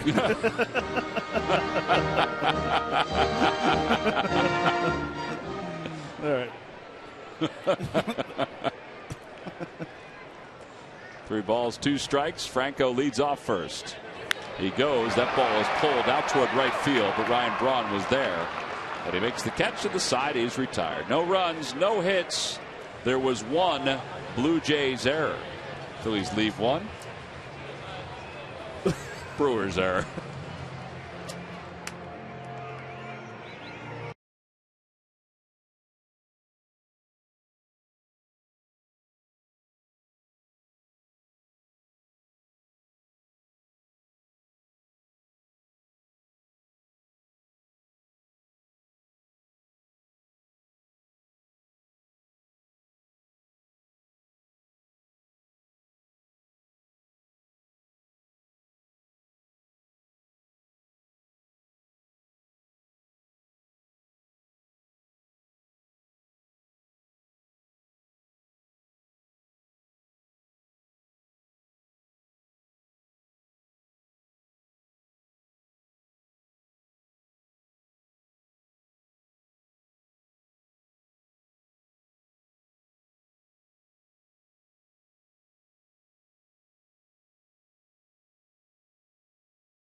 Philly of the week is opening eyes all around Major League Baseball.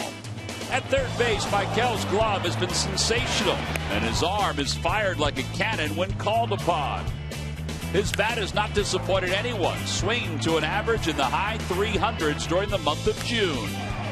Franco's power and production has been plentiful, connecting for 3 home runs and 10 RBIs in the first 2 games of the Yankees series alone. His offense and defense has been special, and are brought to you by Independence Blue Cross. Live fearless.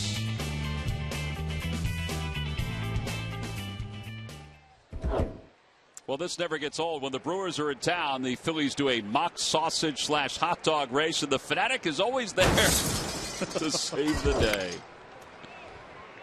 Kyle Loesch hits one towards shallow right field. Hernandez, his throw is high, and Loesch sandwiches Ryan Howard. And that'll be his third base hit of the night to lead off the 6th inning. The bigger they are, the harder they fall.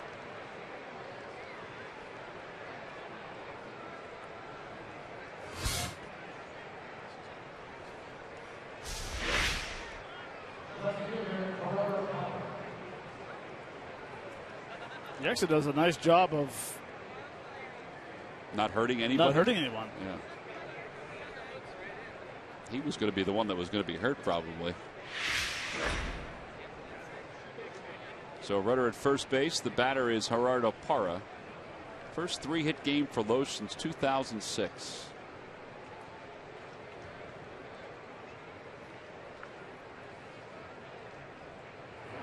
Up and away, 1 ball, no strikes.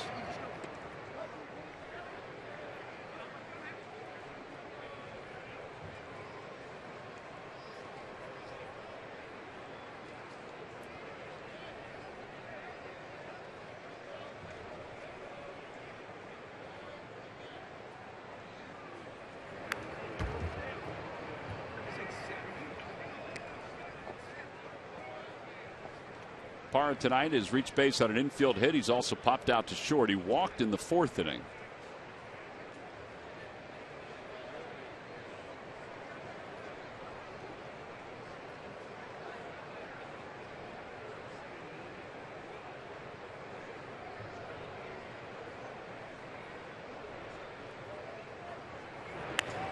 And over the mound, another base hit. Parra hits one to center field.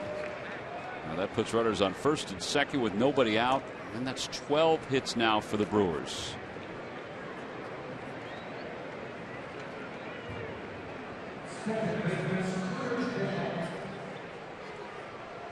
Actually, it's 13 hits for the Brewers. That last one is the 13th, and now Diekman finally starts to warm up in the bullpen.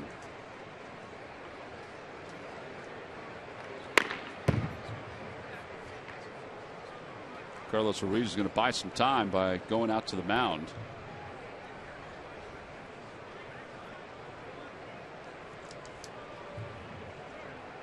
Last victory for Aaron Harang was May 14th against the Pirates. He was so good that day. 8 innings, 5 hits, no earned runs.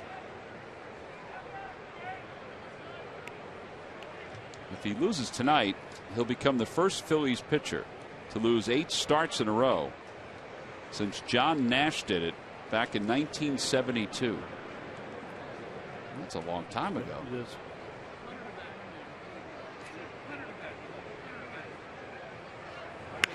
Out toward left center field. Cody Ashley on the run. He's not going to get it. It's going to go all the way to the wall. 2 runs will score for the Brewers.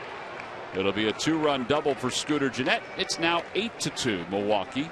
And the 14 hits allowed ties Aaron Harang's career high.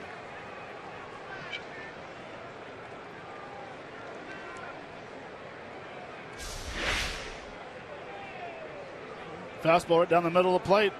Scooter does a nice swing on it, drives it to left center. Oh, and that's going to be it for Harang. Pete McCannon's coming out. He's signaled to the pen. They're going to bring in the left-hander to face the lefty Adam Linds. So pitching change here at Citizens Bank Park. The Phillies trail at 8-2. Jake Diekman will be the next one up for the Phils when we come back.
only on Comcast Sportsnet.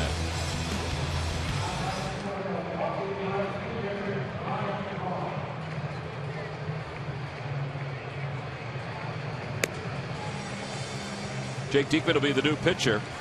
So Aaron Harang leaves after 5+ innings. He's allowed 14 hits and so far 8 runs. We mentioned that he could become the first Phillies pitcher to lose 8 in a row since 1972. It's Jim Nash. I said John Nash. It's Jim Nash.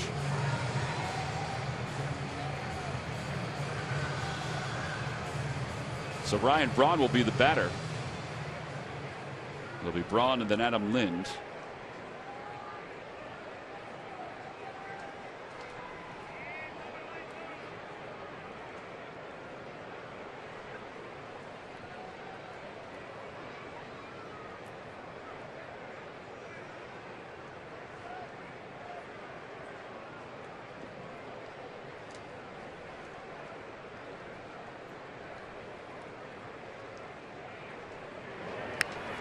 It's fouled back to the screen. It's 0-1.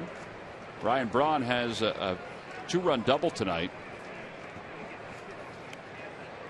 He's also flied to center, and he's grounded out to second. He's hit a 9 of 10 now for the Brewers.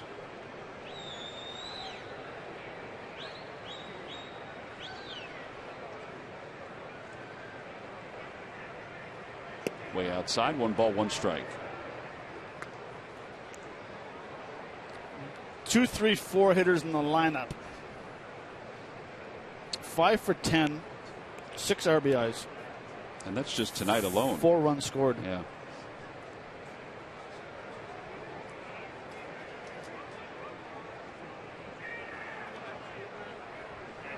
Outside, 2 balls and 1 strike. Well, I guess you could look at the heart of the lineup. 2, 3, 4, 5, 6. Yeah, and that's been the case for really all of these games. Although the bottom of the order really did a lot of damage in game 1 of the series. Everybody did. Braun fouls it away. It's 2-2.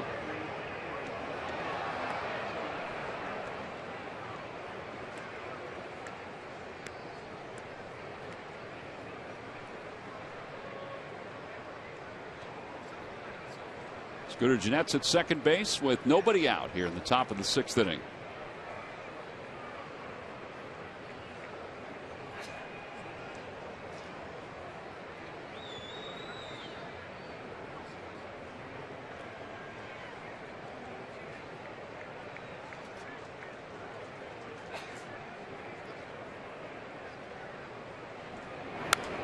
Another one fouled away.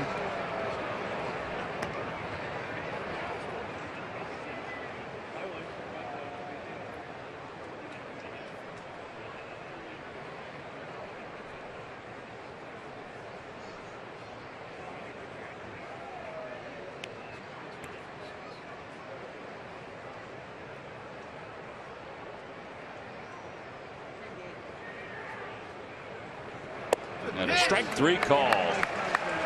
That's a good pitch by Diekman. Ryan Braun goes down looking.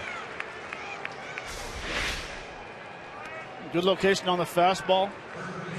Inner third.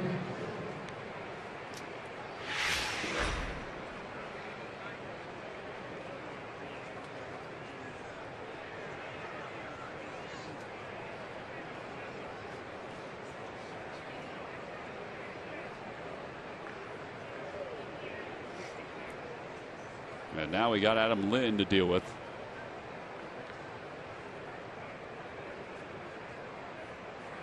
And he takes in the dirt. 1 ball, no strikes.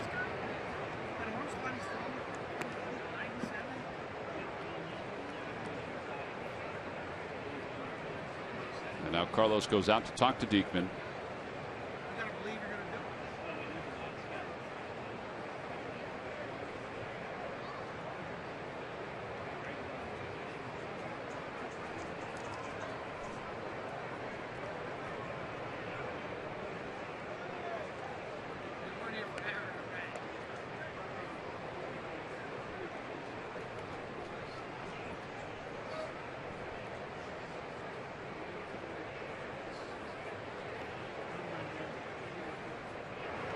There's a fastball for a strike, and it's 1 ball, 1 strike.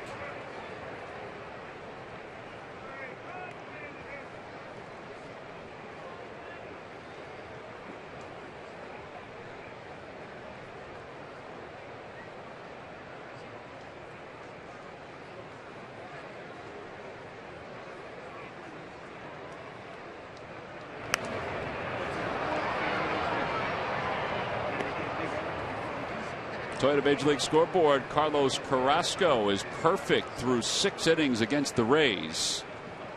Seems like every night we're talking about somebody being perfect or throwing a no-hitter. Every night. Mike Montgomery allowed 1 hit last night for the 2nd straight outing for the Mariners. 1 ball, 2 strikes to Lind. And he stays alive by getting a piece of a slider. Somebody must have made a nice catch. With an ice cream in his other hand.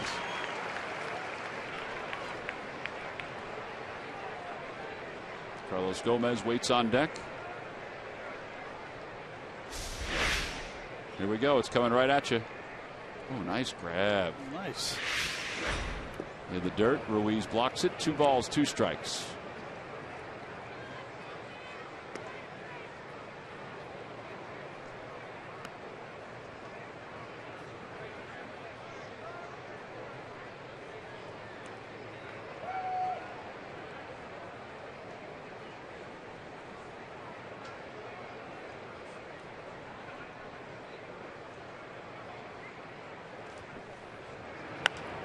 Popped him up. Ryan Howard comes charging down the first base line. He makes the call, puts it away, 2 outs. So Diekman gets the tough lefty and Adam Lind after getting Ryan Braun, and now Carlos Gomez will be the batter. Gomez is 1 for 3, fly to right. He singled and scored. He popped out to second.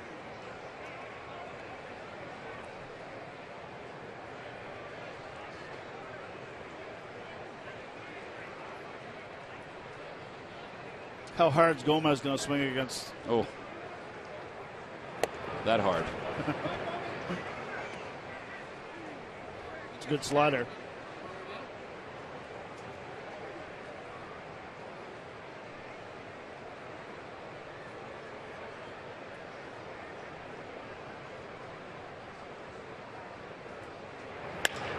Opposite way, Ryan Howard knocks it down. A 1-hopper, and the inning is over. But the Brewers do score a couple more runs on a 2-run double by Scooter Gennett. They leave 1.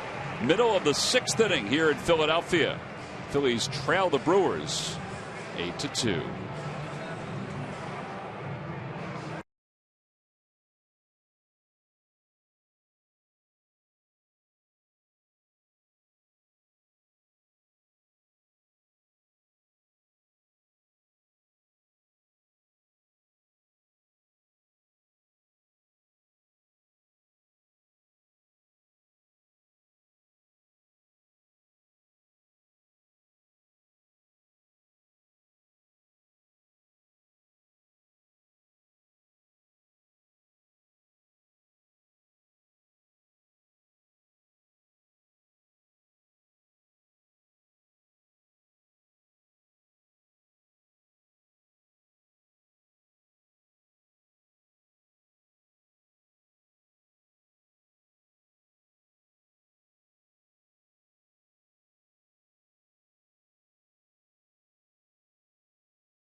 Ford stores. Go further. Buy Xfinity, the official entertainment provider of the Philadelphia Phillies. And buy Nissan. Choose Nissan today for great offers on our most exciting lineup ever. Shop Nissan.com. Oh, we're waiting for the fireworks to go off. We're going to have to wait a couple more hours. at least an hour or so. Post-game fireworks coming up, brought to you by Xfinity. They're all ready to go out in the beyond the outfield walls. Here's Cody Ashley to lead things off against Kyle Loesch. And Ashley swings at the first pitch out to left. Gerardo Parra comes running in. He's under it. One pitch went away here in the 6th inning. Well, things are just looking really easy right now for Kyle Loesch. His team has given him 8 runs on 14 hits. He has 3 of the hits. And now Carlos Ruiz will be the batter. Carlos 0 for 1, walked his first time up. Matt, that's 4 one-pitch outs for Kyle Loesch in this game. Well, I don't mind being aggressive. I would like to see, if you're going to be aggressive, that it's got to be in a pull mode. It's got to be a pitch that you want to try to drive out of the ballpark or hitting the gaps instead of a weak fly ball to the left or right or a weak ground ball. Carlos takes a little inside, 1-0. I know they're not trying to hit the weak fly balls. No. It's like a 3-0 pitch or a 3-1 pitch. That's what you have to take the approach of. Look for your pitch and be really aggressive on it.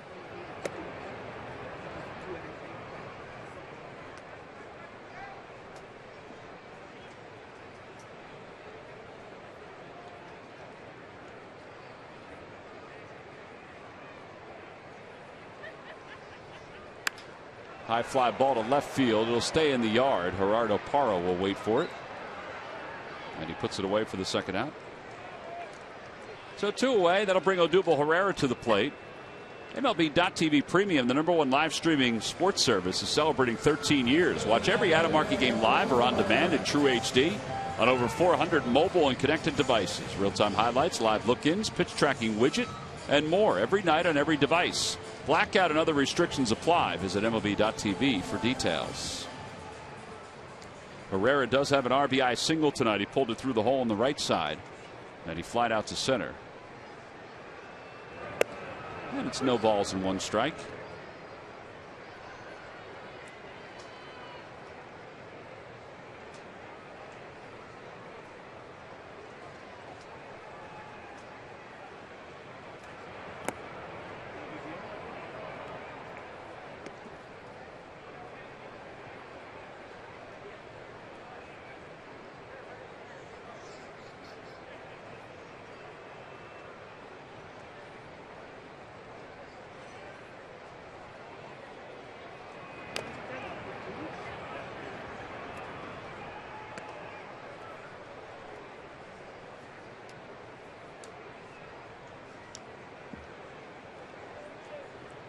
Best outing that Loesch has had this year is when he went 7 innings on 2 different occasions.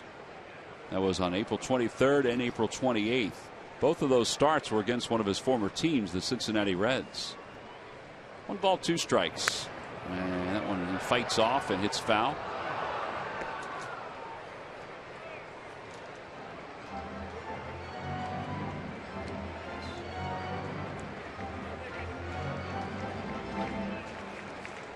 Third baseman Ramirez way off the line. They play him to pull. They play Herrera to pull.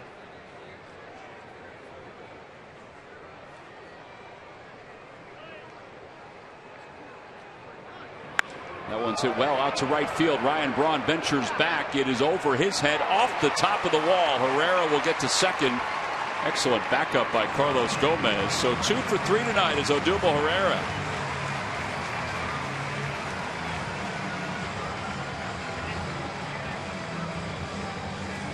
The Phillies have a runner in scoring position for Freddie Galvis.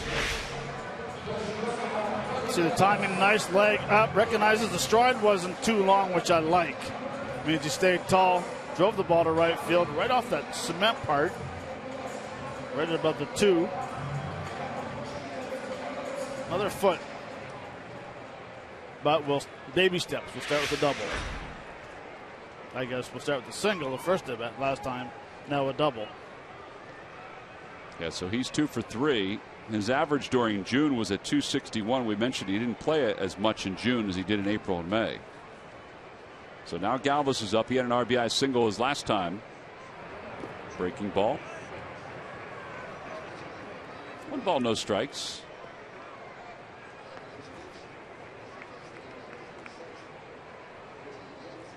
Dominic Brown has come out in the on-deck circle. Araujo is warming up out in the bullpen.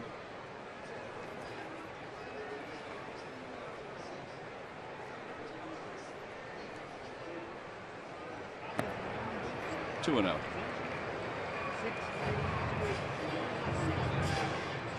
Actually, looks like Genmar Gomez is now up in the pen.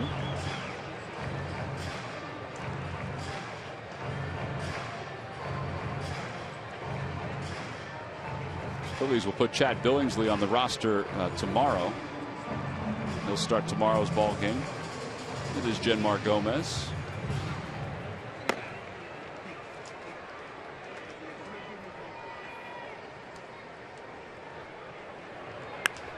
Fly ball left field. Playable for Parra. So Parra makes all 3 putouts tonight in this 6th inning. No runs, 1 hit, and 1 man left in scoring position. We've played 6 innings, on to the 7th. The fireworks have belonged to the Brewers offense.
Giving all the coverage to the fireworks tonight and to tonight's ball game. It's our Delaware Valley Honda Dealers game summary. The Brewers lead at 8-2. Adam Lynn's 2-run home run extended his hitting streak to 10. That got the ball rolling for the Brewers, and they haven't looked back. Aaron Harang, 8 earned runs, 14 hits, and 5+ innings tonight. And Jake Diekman goes back to work as we begin the top of the 7th inning. He'll face Aramis Ramirez, who's 2 for 3. Ramirez has been a big part of the storyline in this series.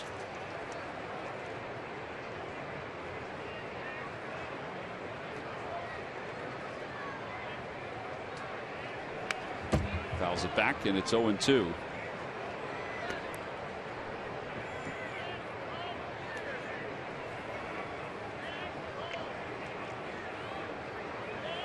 Aramis Ramirez, 9 home runs, 35 RBIs. He will retire at the end of this year. He'll do so with 7 100 RBI seasons under his belt. He's going to have more than 375 career home runs. In fact, he'll probably get close to 385 before it's all said and done. 0-2 pitch. They go upstairs, 1-2.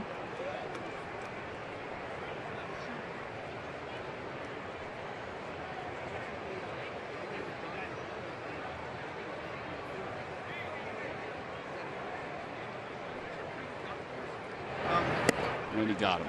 Went after a high slider. Second strikeout for Diekman.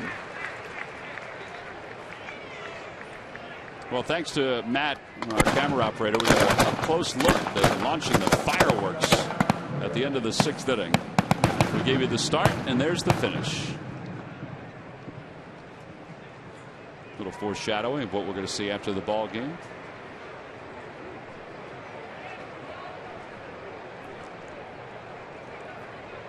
Here's Hernan Perez. First pitch is low, 1-0.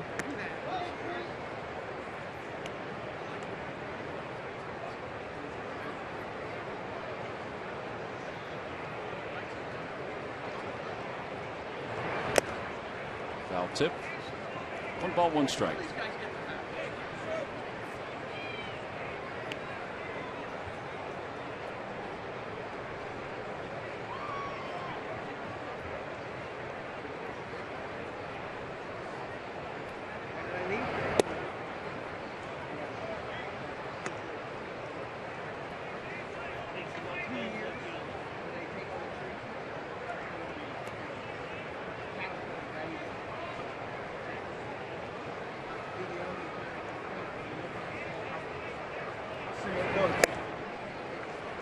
Got them going after the high fastball and the high slider, at least the first 2 batters in this inning.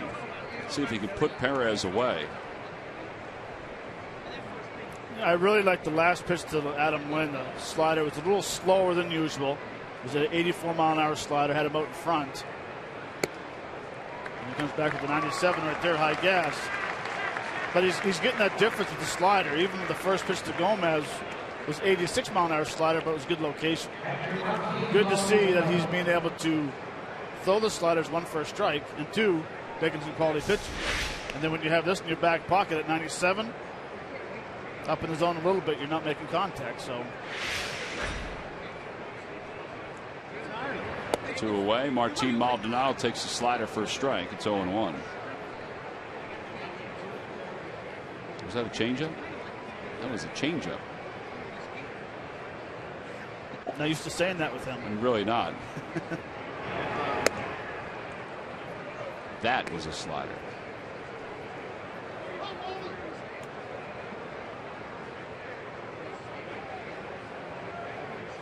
Just imagine if he could get that slider in for strikes, but mixing that changeup when he needs to.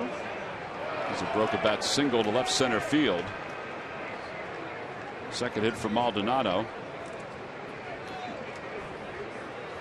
These lucky fans are today's Citizens 7. They were each a prize pack courtesy of Citizens Bank. Good banking is simple, clear, and personal.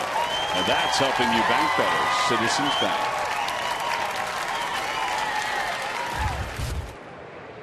Well, Kyle Loesch has 3 hits today and 2 runs scored.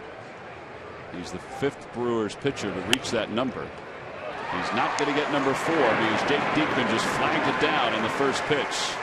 And the sign is retired. No runs, 1 hit, and 1 man left. Middle of the 7th will stretch here at Citizens Bank Park.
as you mentioned, it's the second time in this series they've allowed at least 15 hits in a ball game. 2015's Food Service Breakout Player of the Year is W.B. Mason, providing amazingly low prices on kitchen disposables, consumables, small wares, and so much more. From your new restaurant partner, who but W.B. Mason. Hector Gomez comes into the ball game to play shortstop. And Hernan Perez moves over to third base. Kyle Loesch goes back to work here in the bottom of the 7th inning. Dominic Brown pinch hits, and Dominic Brown will be retired on the first pitch. One away. That's 5 first pitch outs for Kyle Loesch.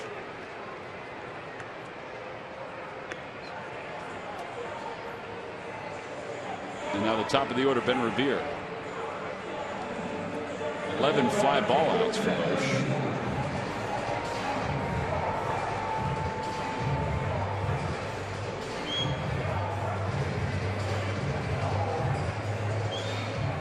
Revere is 0 for 3.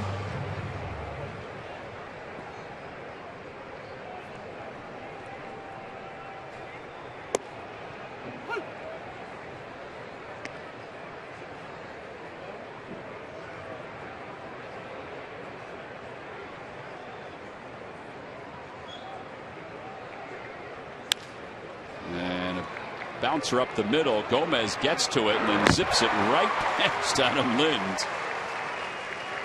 Off the brick wall below the fencing. Just in front of Rich, our camera operator, who had no idea that ball was coming right at him. That'll be a base hit.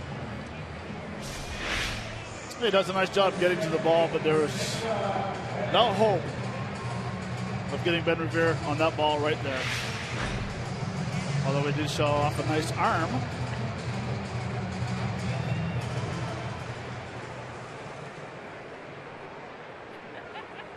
Cesar Hernandez is 0 for 3. He has struck out twice, flied out to left.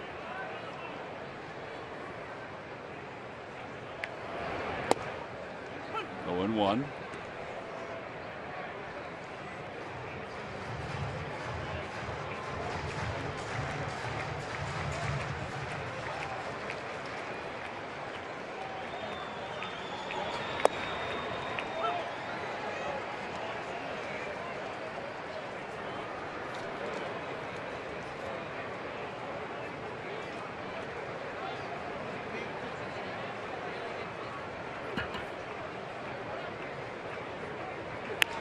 Over toward third. That's a fair ball just over the bag down the left field line, untouched as it goes to the corner.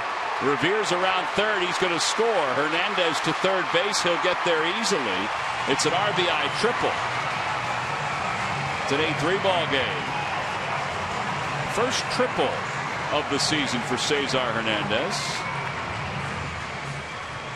Well, and as good as Parr is in left field, he misplayed this ball.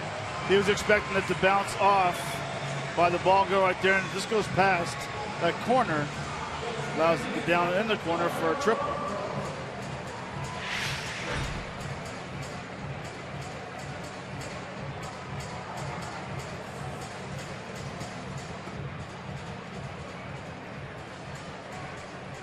First career triple for Cesar Hernandez. Neil Kotz warming up in the pen. Rick Kranitz takes a slow stroll.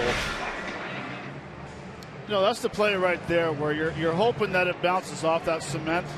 So as a left fielder, you want to get as close to the wall no matter what, because if it hits that brick wall, bounces out, it's a guaranteed double anyway.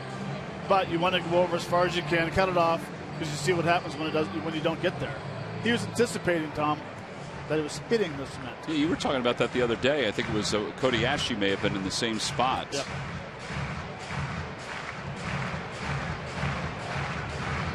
Oh, here's Maikel Franco. They make it rather interesting here. Franco can, if he gets a hold of one. He's got a double tonight. They'll play the infield back. They'll concede the run. With one man down here in the bottom of the 7th. Outside, 1-0.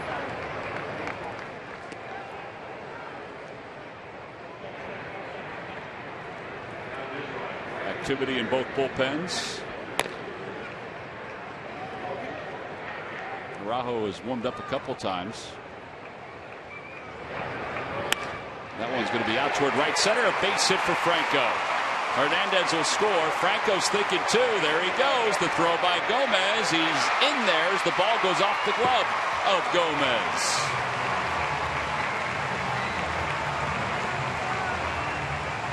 Carlos Gomez's throw went off the glove of Hector Gomez.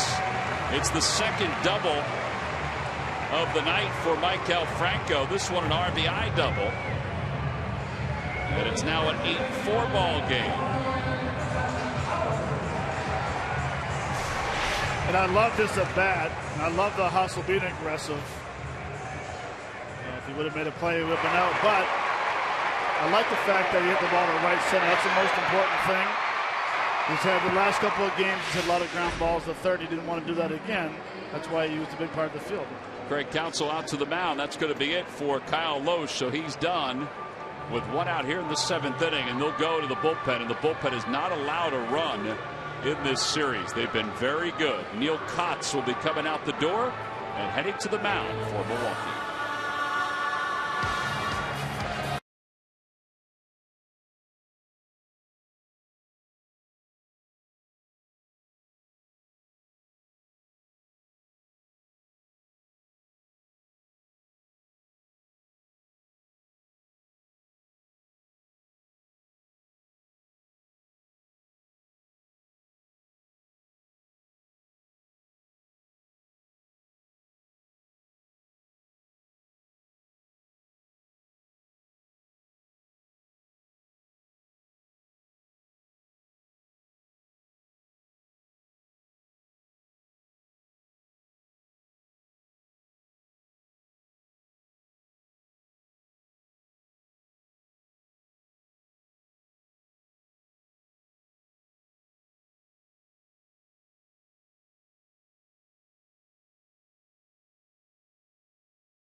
At second base with one man down and Ryan Howard coming up. Time to take a look at our T-Mobile game changer. And the Brewers bullpen has been the heart and soul of their team. A 2.30 earned run average in the month of June. Cardinals led the way, then the Cubs. Pirates bullpen's been very good. Orioles bullpen, we saw them. But the Brewers bullpen, and we've seen them in action during this series, and Matt, they've been as good as those numbers indicate. Well, they have, and they all have power arms. Definitely, Kotz tops out at 91 miles an hour, but they throw strikes. They come in there, they have a job to do, and they get it done. So Ryan Howard is the batter, lefty on lefty with Franco at second. First pitch, a fastball, and it's 0-1. Now, we will say that the bullpen bent a little bit last night. The Phillies, though, couldn't capitalize. They had opportunities.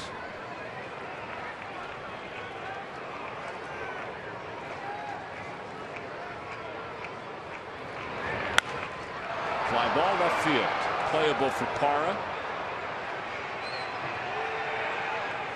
And there are two outs.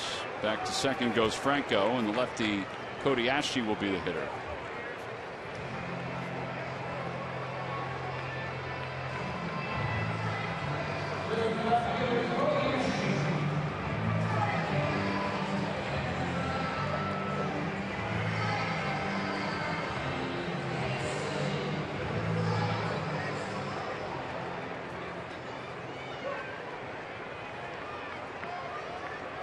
Ashley tonight is 0 for 3. He's grounded out, he's struck out, and he's flied out to left.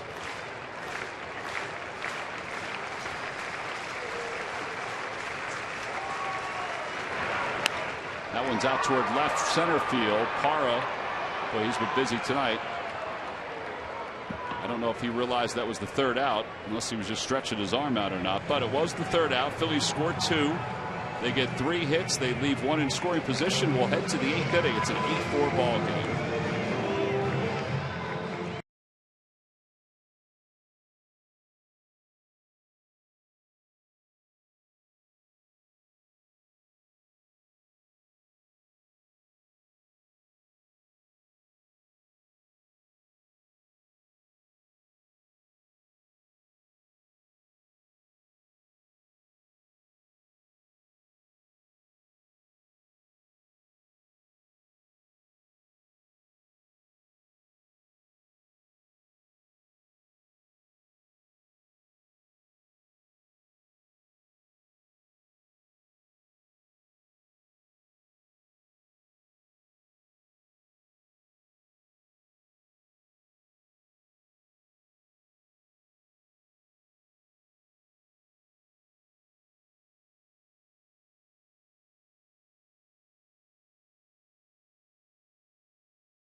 Will Toyota take you? Visit buyatoyota.com to find out. Toyota, let's go places.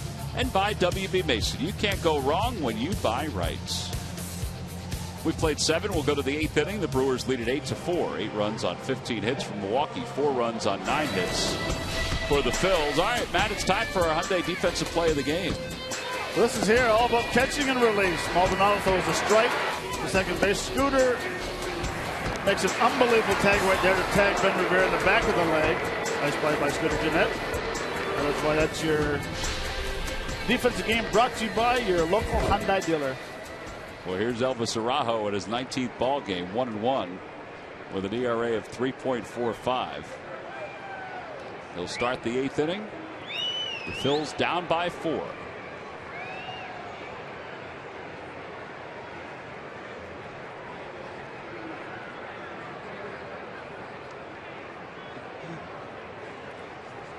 Gerardo Parra has 2 hits tonight. He's also scored a run.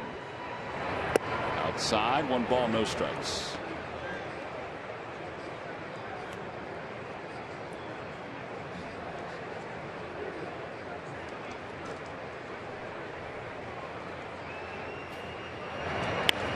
Fly ball left field. Ashe, long run in, and it's going to drop into foul territory. Fanatics making his way into the Diamond Club.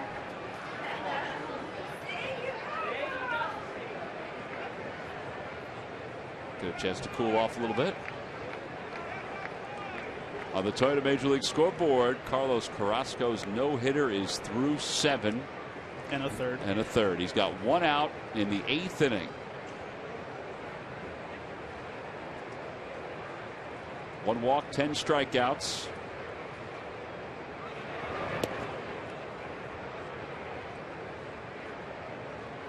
Phillies had Carlos Carrasco through their system. He was sent to Cleveland in the Cliff Lee deal.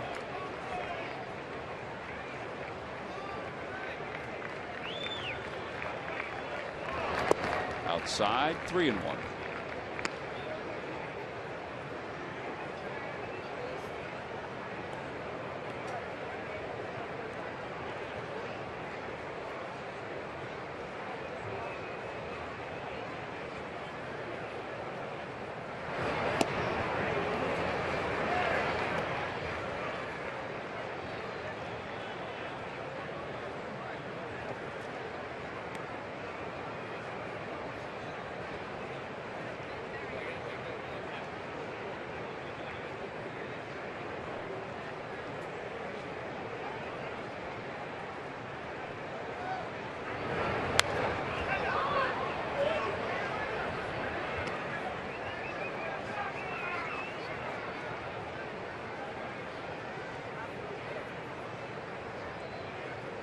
Phillies half of the 8th inning. It'll be Ruiz, Herrera, and Galvis who are scheduled to bat.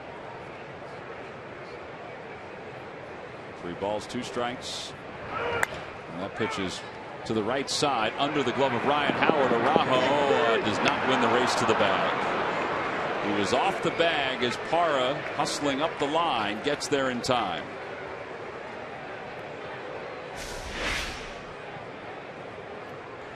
Well, Ryan does the right thing. He tries to do the short hop, but Hernandez is there. But Parra just beat him to first base. Ooh. Yeah, Araujo didn't have the timing down with his footwork. And he struggled with that somewhat. It was earlier on this homestand where he didn't get over in time to get an out at first base.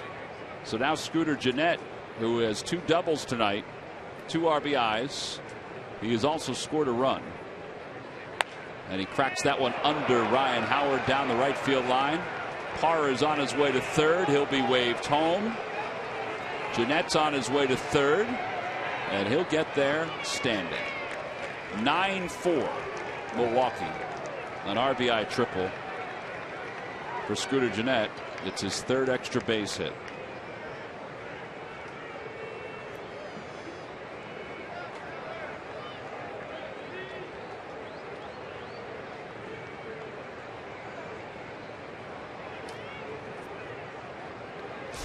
Well, one thing we've seen this whole series so far is they're very aggressive on their first pitches, and hits it underneath the reach of Ryan Howard down the corner.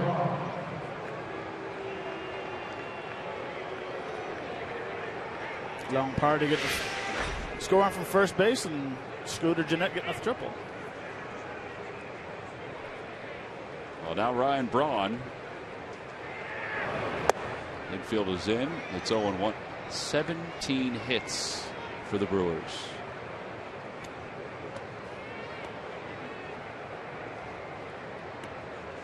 They've outdone their number from the first game of the series. 16, 10, and now 17.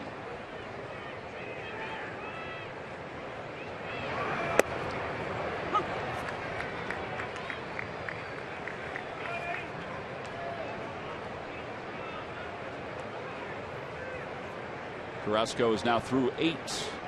Indians lead at 5-0.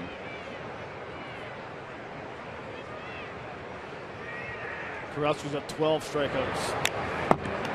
Struck out the last 2 hitters.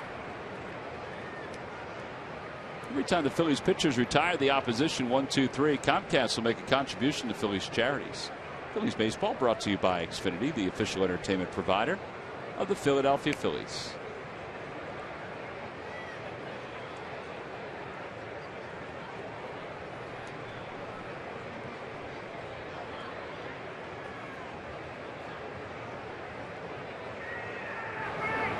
High fastball cut on and missed. And one away. Carrasco, by the way, is at 106 pitches. And you pointed out, Matt, he's doing all of it from the stretch. Yeah, I found that very interesting watching the replay. Must be a comfort thing. Well, it must be.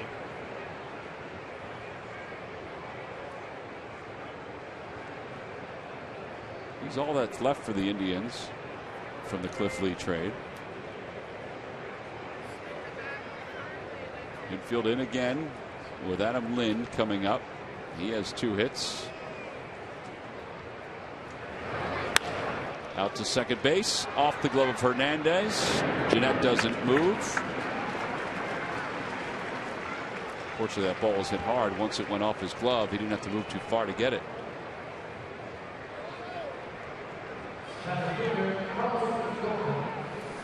Well, if you're interested in coming on a road trip with the Phils, though, they have one scheduled for a trip to San Diego from August 6th through the 10th. You can call 877-833-7326 or go to Phillies.com/PhilliesVacations for more information. You get hotel accommodations, brunch with us broadcasters, a tour of Petco Park. Great ballpark. Who knows? You might even see Jamie. Jamie might stop by. He doesn't live too far from San Diego. 1 ball and no strikes to Gomez. That's flat out scary right there. Right off the net of the dugout.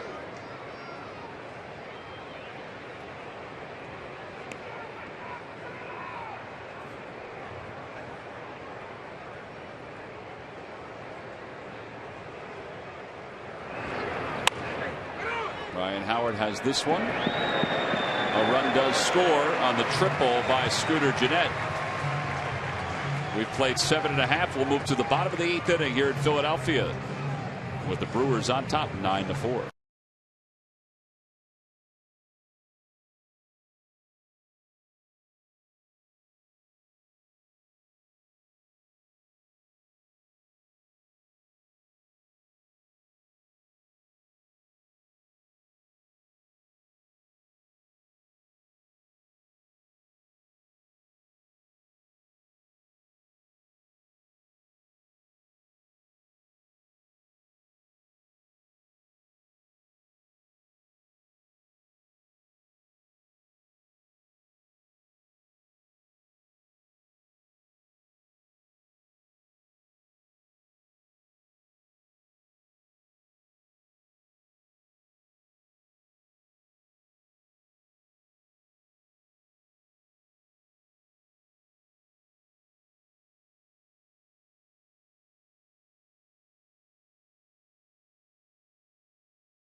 When the Phillies take on the Tampa Bay Rays. Tickets can be purchased by going to Phillies.com. It's a 1:05 first pitch on Wednesday. Rays are currently being no-hit by Carlos Carrasco. Elvis Araujo allowed a run in his inning of work. Jonathan Broxton, Matt, will take over for the Brewers here in the bottom of the 8th inning.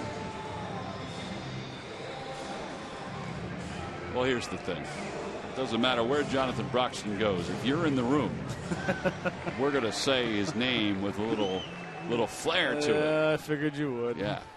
Which is fine. I don't know if he likes it or not, but what are you going to do? Who cares? Carlos Ruiz will lead it off here in the bottom of the 8th. And it's no balls and 1 strike.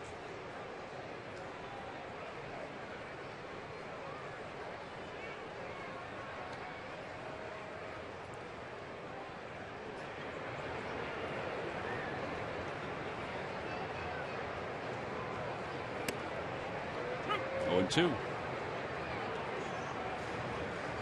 He's given up some whoppers in this ballpark. You know, the base hit by Jimmy Rollins, which scored this guy at the plate right now. That was a big postseason moment as well. 0-2 to Ruiz. And he's overpowered. 95-mile-an-hour fastball, and there's 1 out.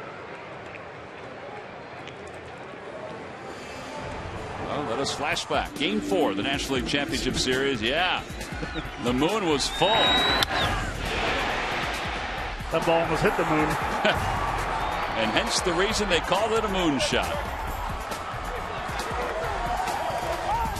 And then Game 4 of the 09 National League Championship Series. I thought this game was over. Andre Ethier thought, man, that ball just keeps going farther and farther away from me. And Carlos Ruiz scores. Odubel Herrera takes a strike. It's 0-1.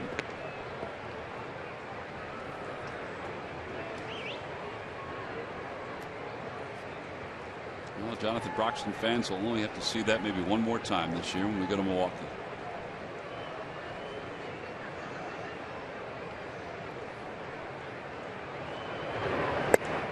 0-2 to Odubel, who has 2 hits. He has singled and doubled. He has an RBI.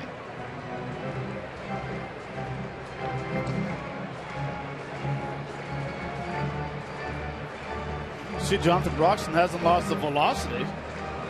Still tops out at 96, 97 miles an hour.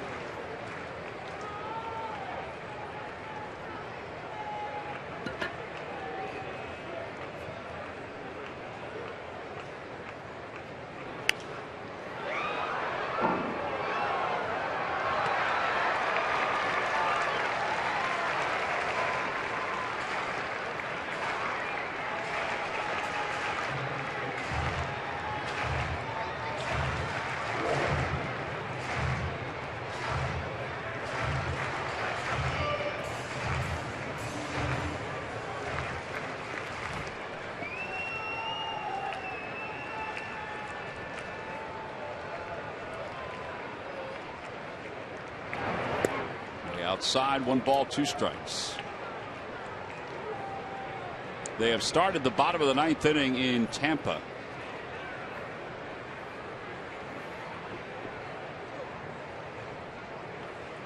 Carlos Carrasco's thrown 112 pitches. He has the count, 3 balls and 2 strikes to Asdrubal Cabrera.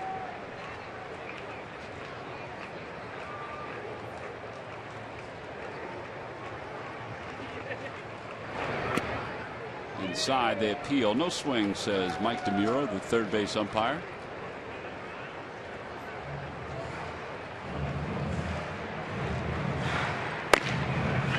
Mark Gomez looks like he'll pitch the top of the 9th inning.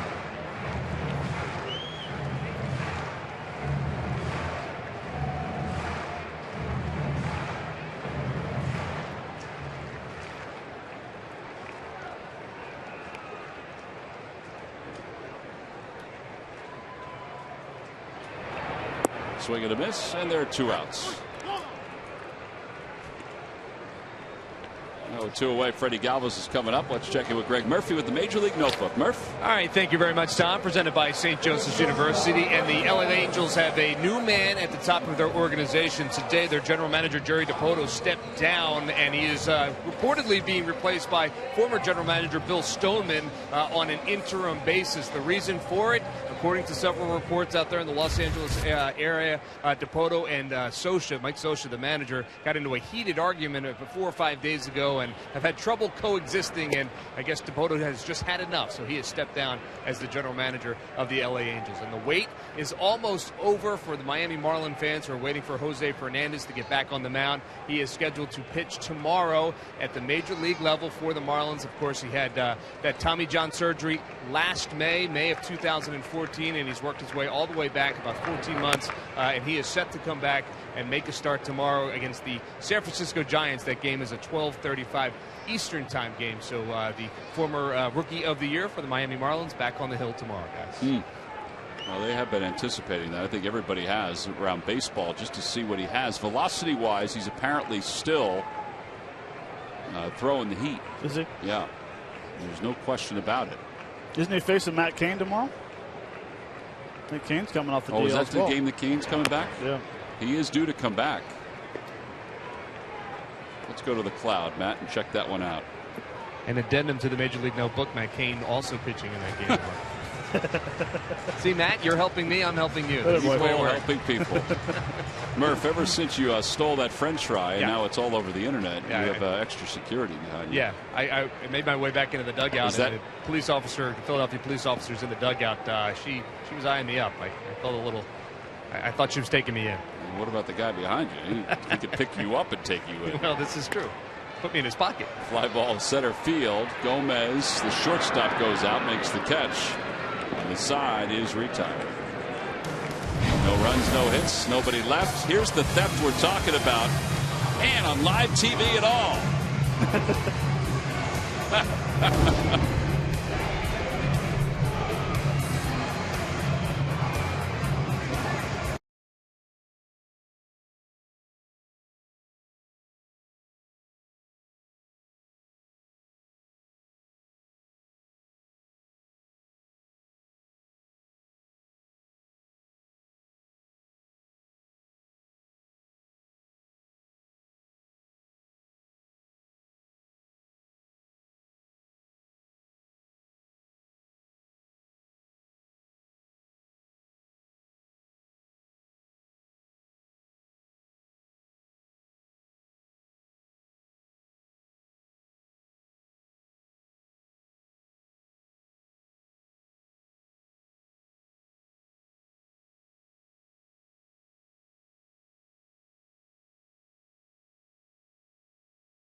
place. Don't miss the 86th All-Star Game. Coverage begins at 7 p.m. Eastern, Tuesday, July 4th, 14th on Fox. Top of the ninth inning, Brewers 9, Phillies 4. And Genmar Gomez will take over. And will face Hector Gomez. We have Carlos Gomez, we have Hector Gomez, and we have Genmar Gomez. Popular family. Yeah. Genmar, 33 games, 0-1, a 1.66 ERA. By the way, 2 outs in Tampa. Runners on first and third. 2 strikes. Ooh, 2 strikes. No balls, 2 strikes. High tension. Uh-oh. And he just lost the no-hitter. Gomez, 205 hitter on the year, takes low, and it's 1 ball and no strikes.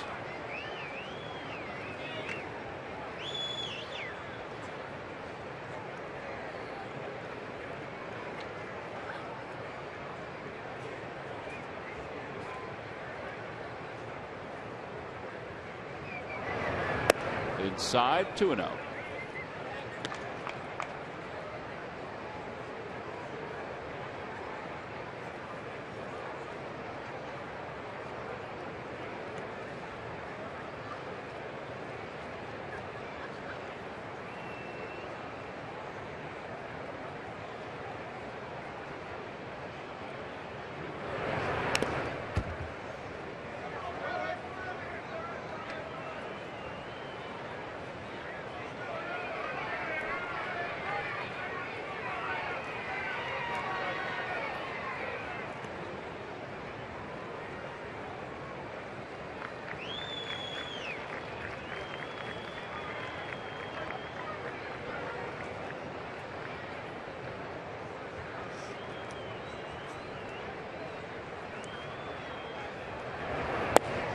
At the knees, 2 balls, 2 strikes.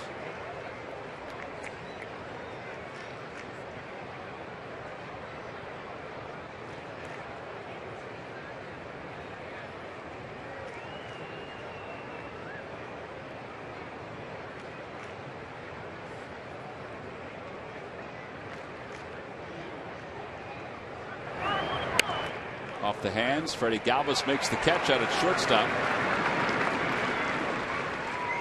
1 away here in the 9th inning.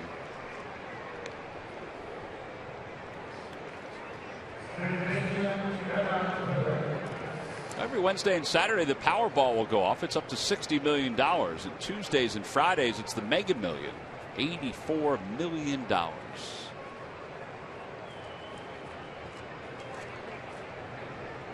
Here's Hernan Perez, who is 0 for 4. He's flied out twice. He's grounded out and struck out.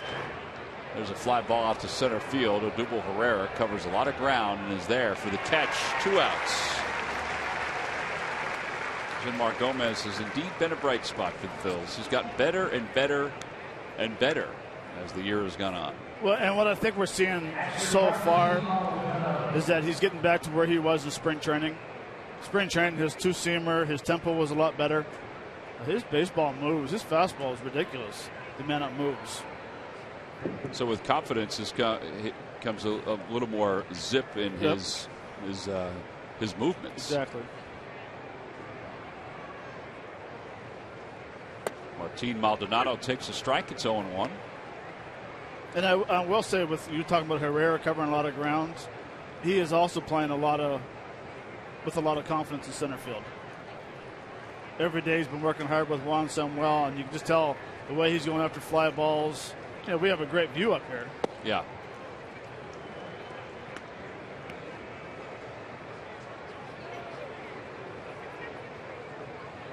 He's played a lot of baseball.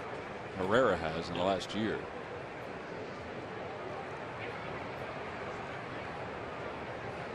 One ball, 1 strike to Martin Maldonado.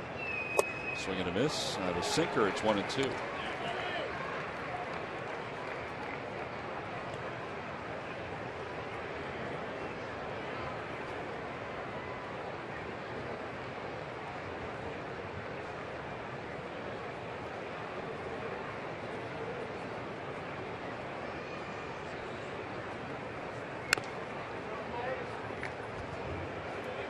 Go quick pitch right there.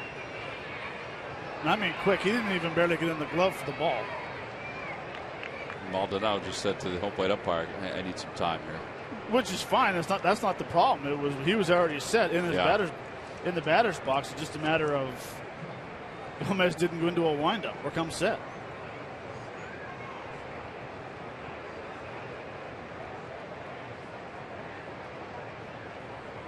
He did it again.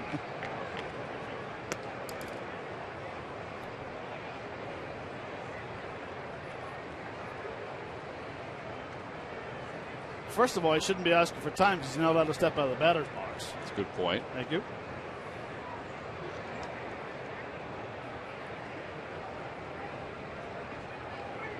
Got him. Threw a breaking ball, and he retires the side in order here in the 9th inning. Well, the Phils have one more chance. They're trailing this one just as they've trailed the last 2 nights. Genmar Gomez makes sure the score remains what it is. It's 9-4 Milwaukee.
Jeanette getting up there early in the game, the first inning, hitting a double down the right field corner.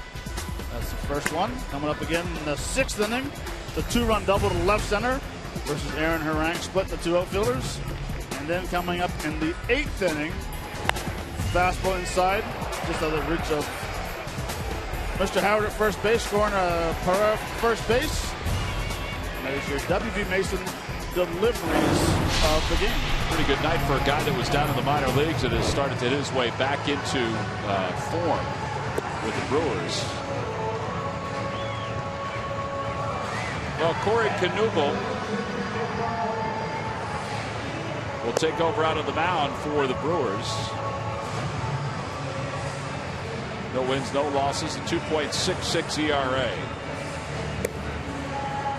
And he will face Andres Blanco, who's coming up as a pinch hitter.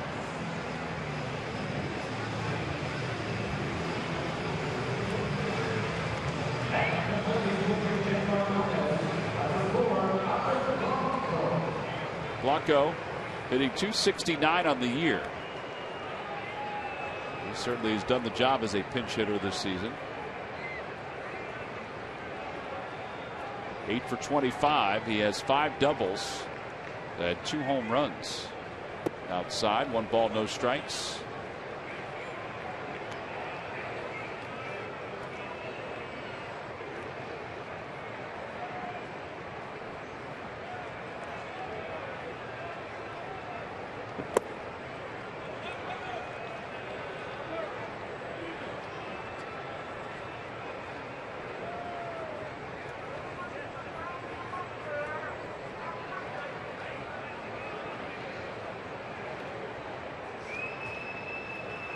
And now it's 3-0.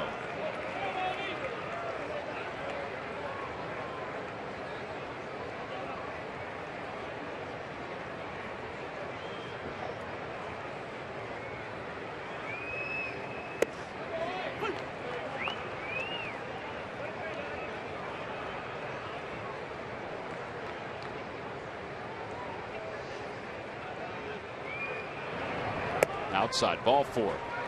So Blanco's aboard. A leadoff walk here in the bottom of the 9th inning. Ben Revere is coming up.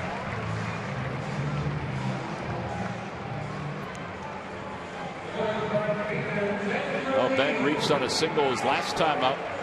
He's 1 for 4 in this game. And now you're getting that situation where a couple more runners. I like to see the hitters in this situation take some strikes. 5 pitches, 4 balls so far. They're all good hitters. You can hit with 1 strike on you. Make them throw you a strike.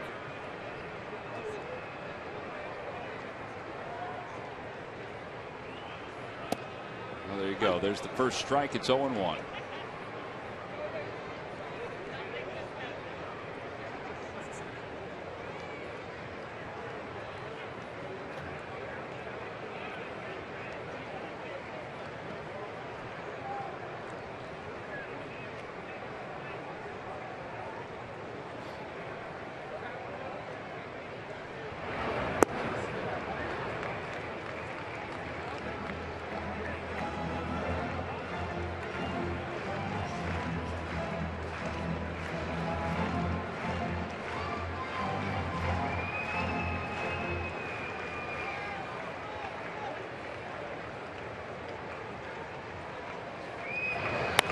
To the right side, they'll get 1, and they get Blanco. So 1 away here in the 9th inning.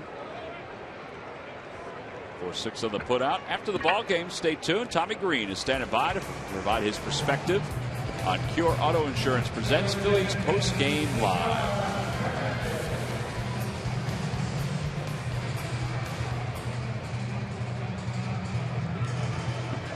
Cesar Hernandez. Tripled his last time up. He's 1 for 4.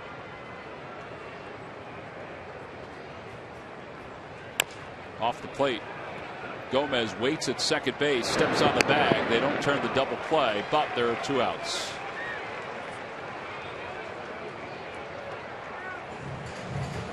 So back-to-back fielder's choice, and now the Phils are down to their last out. A reminder, tomorrow night's ball game is a 6:30 start here at Citizens Bank Park. Phillies and the Brewers. Chad Billingsley will make his return after that lat injury.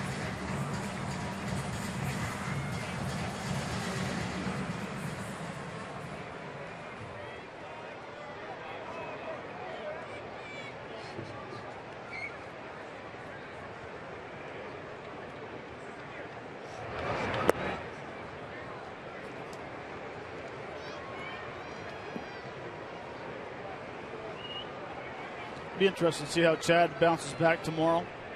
Now he's been biting at that bit to get on the mound.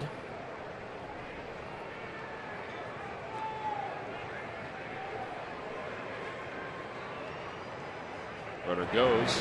Pitch is hit foul. So Hernandez will go back to first. It's 1-1. He is stretched out after making his rehab assignments, but not sure how long he will go.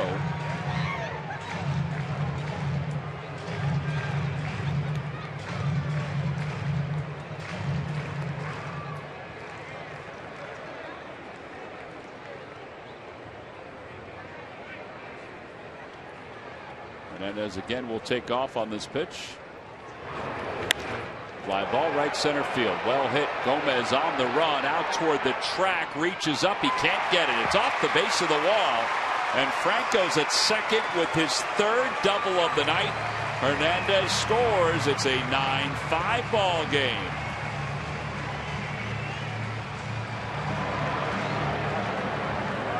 Well, the guy that had the most hits in the month of June in the National League has 3 to start July. And all 3 doubles have come to right center, which I like getting the barrel through. Staying through the ball, which is the key. Keeping that barrel, that swing through the zone as long as possible. Just have to reach at Gomez in right center. That ball just kept on carrying. Yeah, it did. And carrying. There were a bunch of occasions where I thought that Gomez was going to track it down. So now Howard's up. Howard is 1 for 4.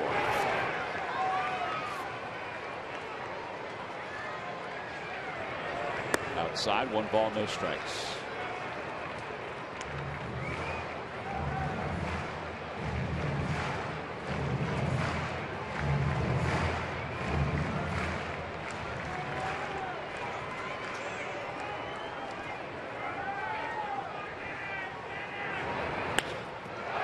lines to center field, but it's right at Carlos Gomez, and the ball game is over. The Brewers have won 3 straight to begin this series. They've won 4 straight overall.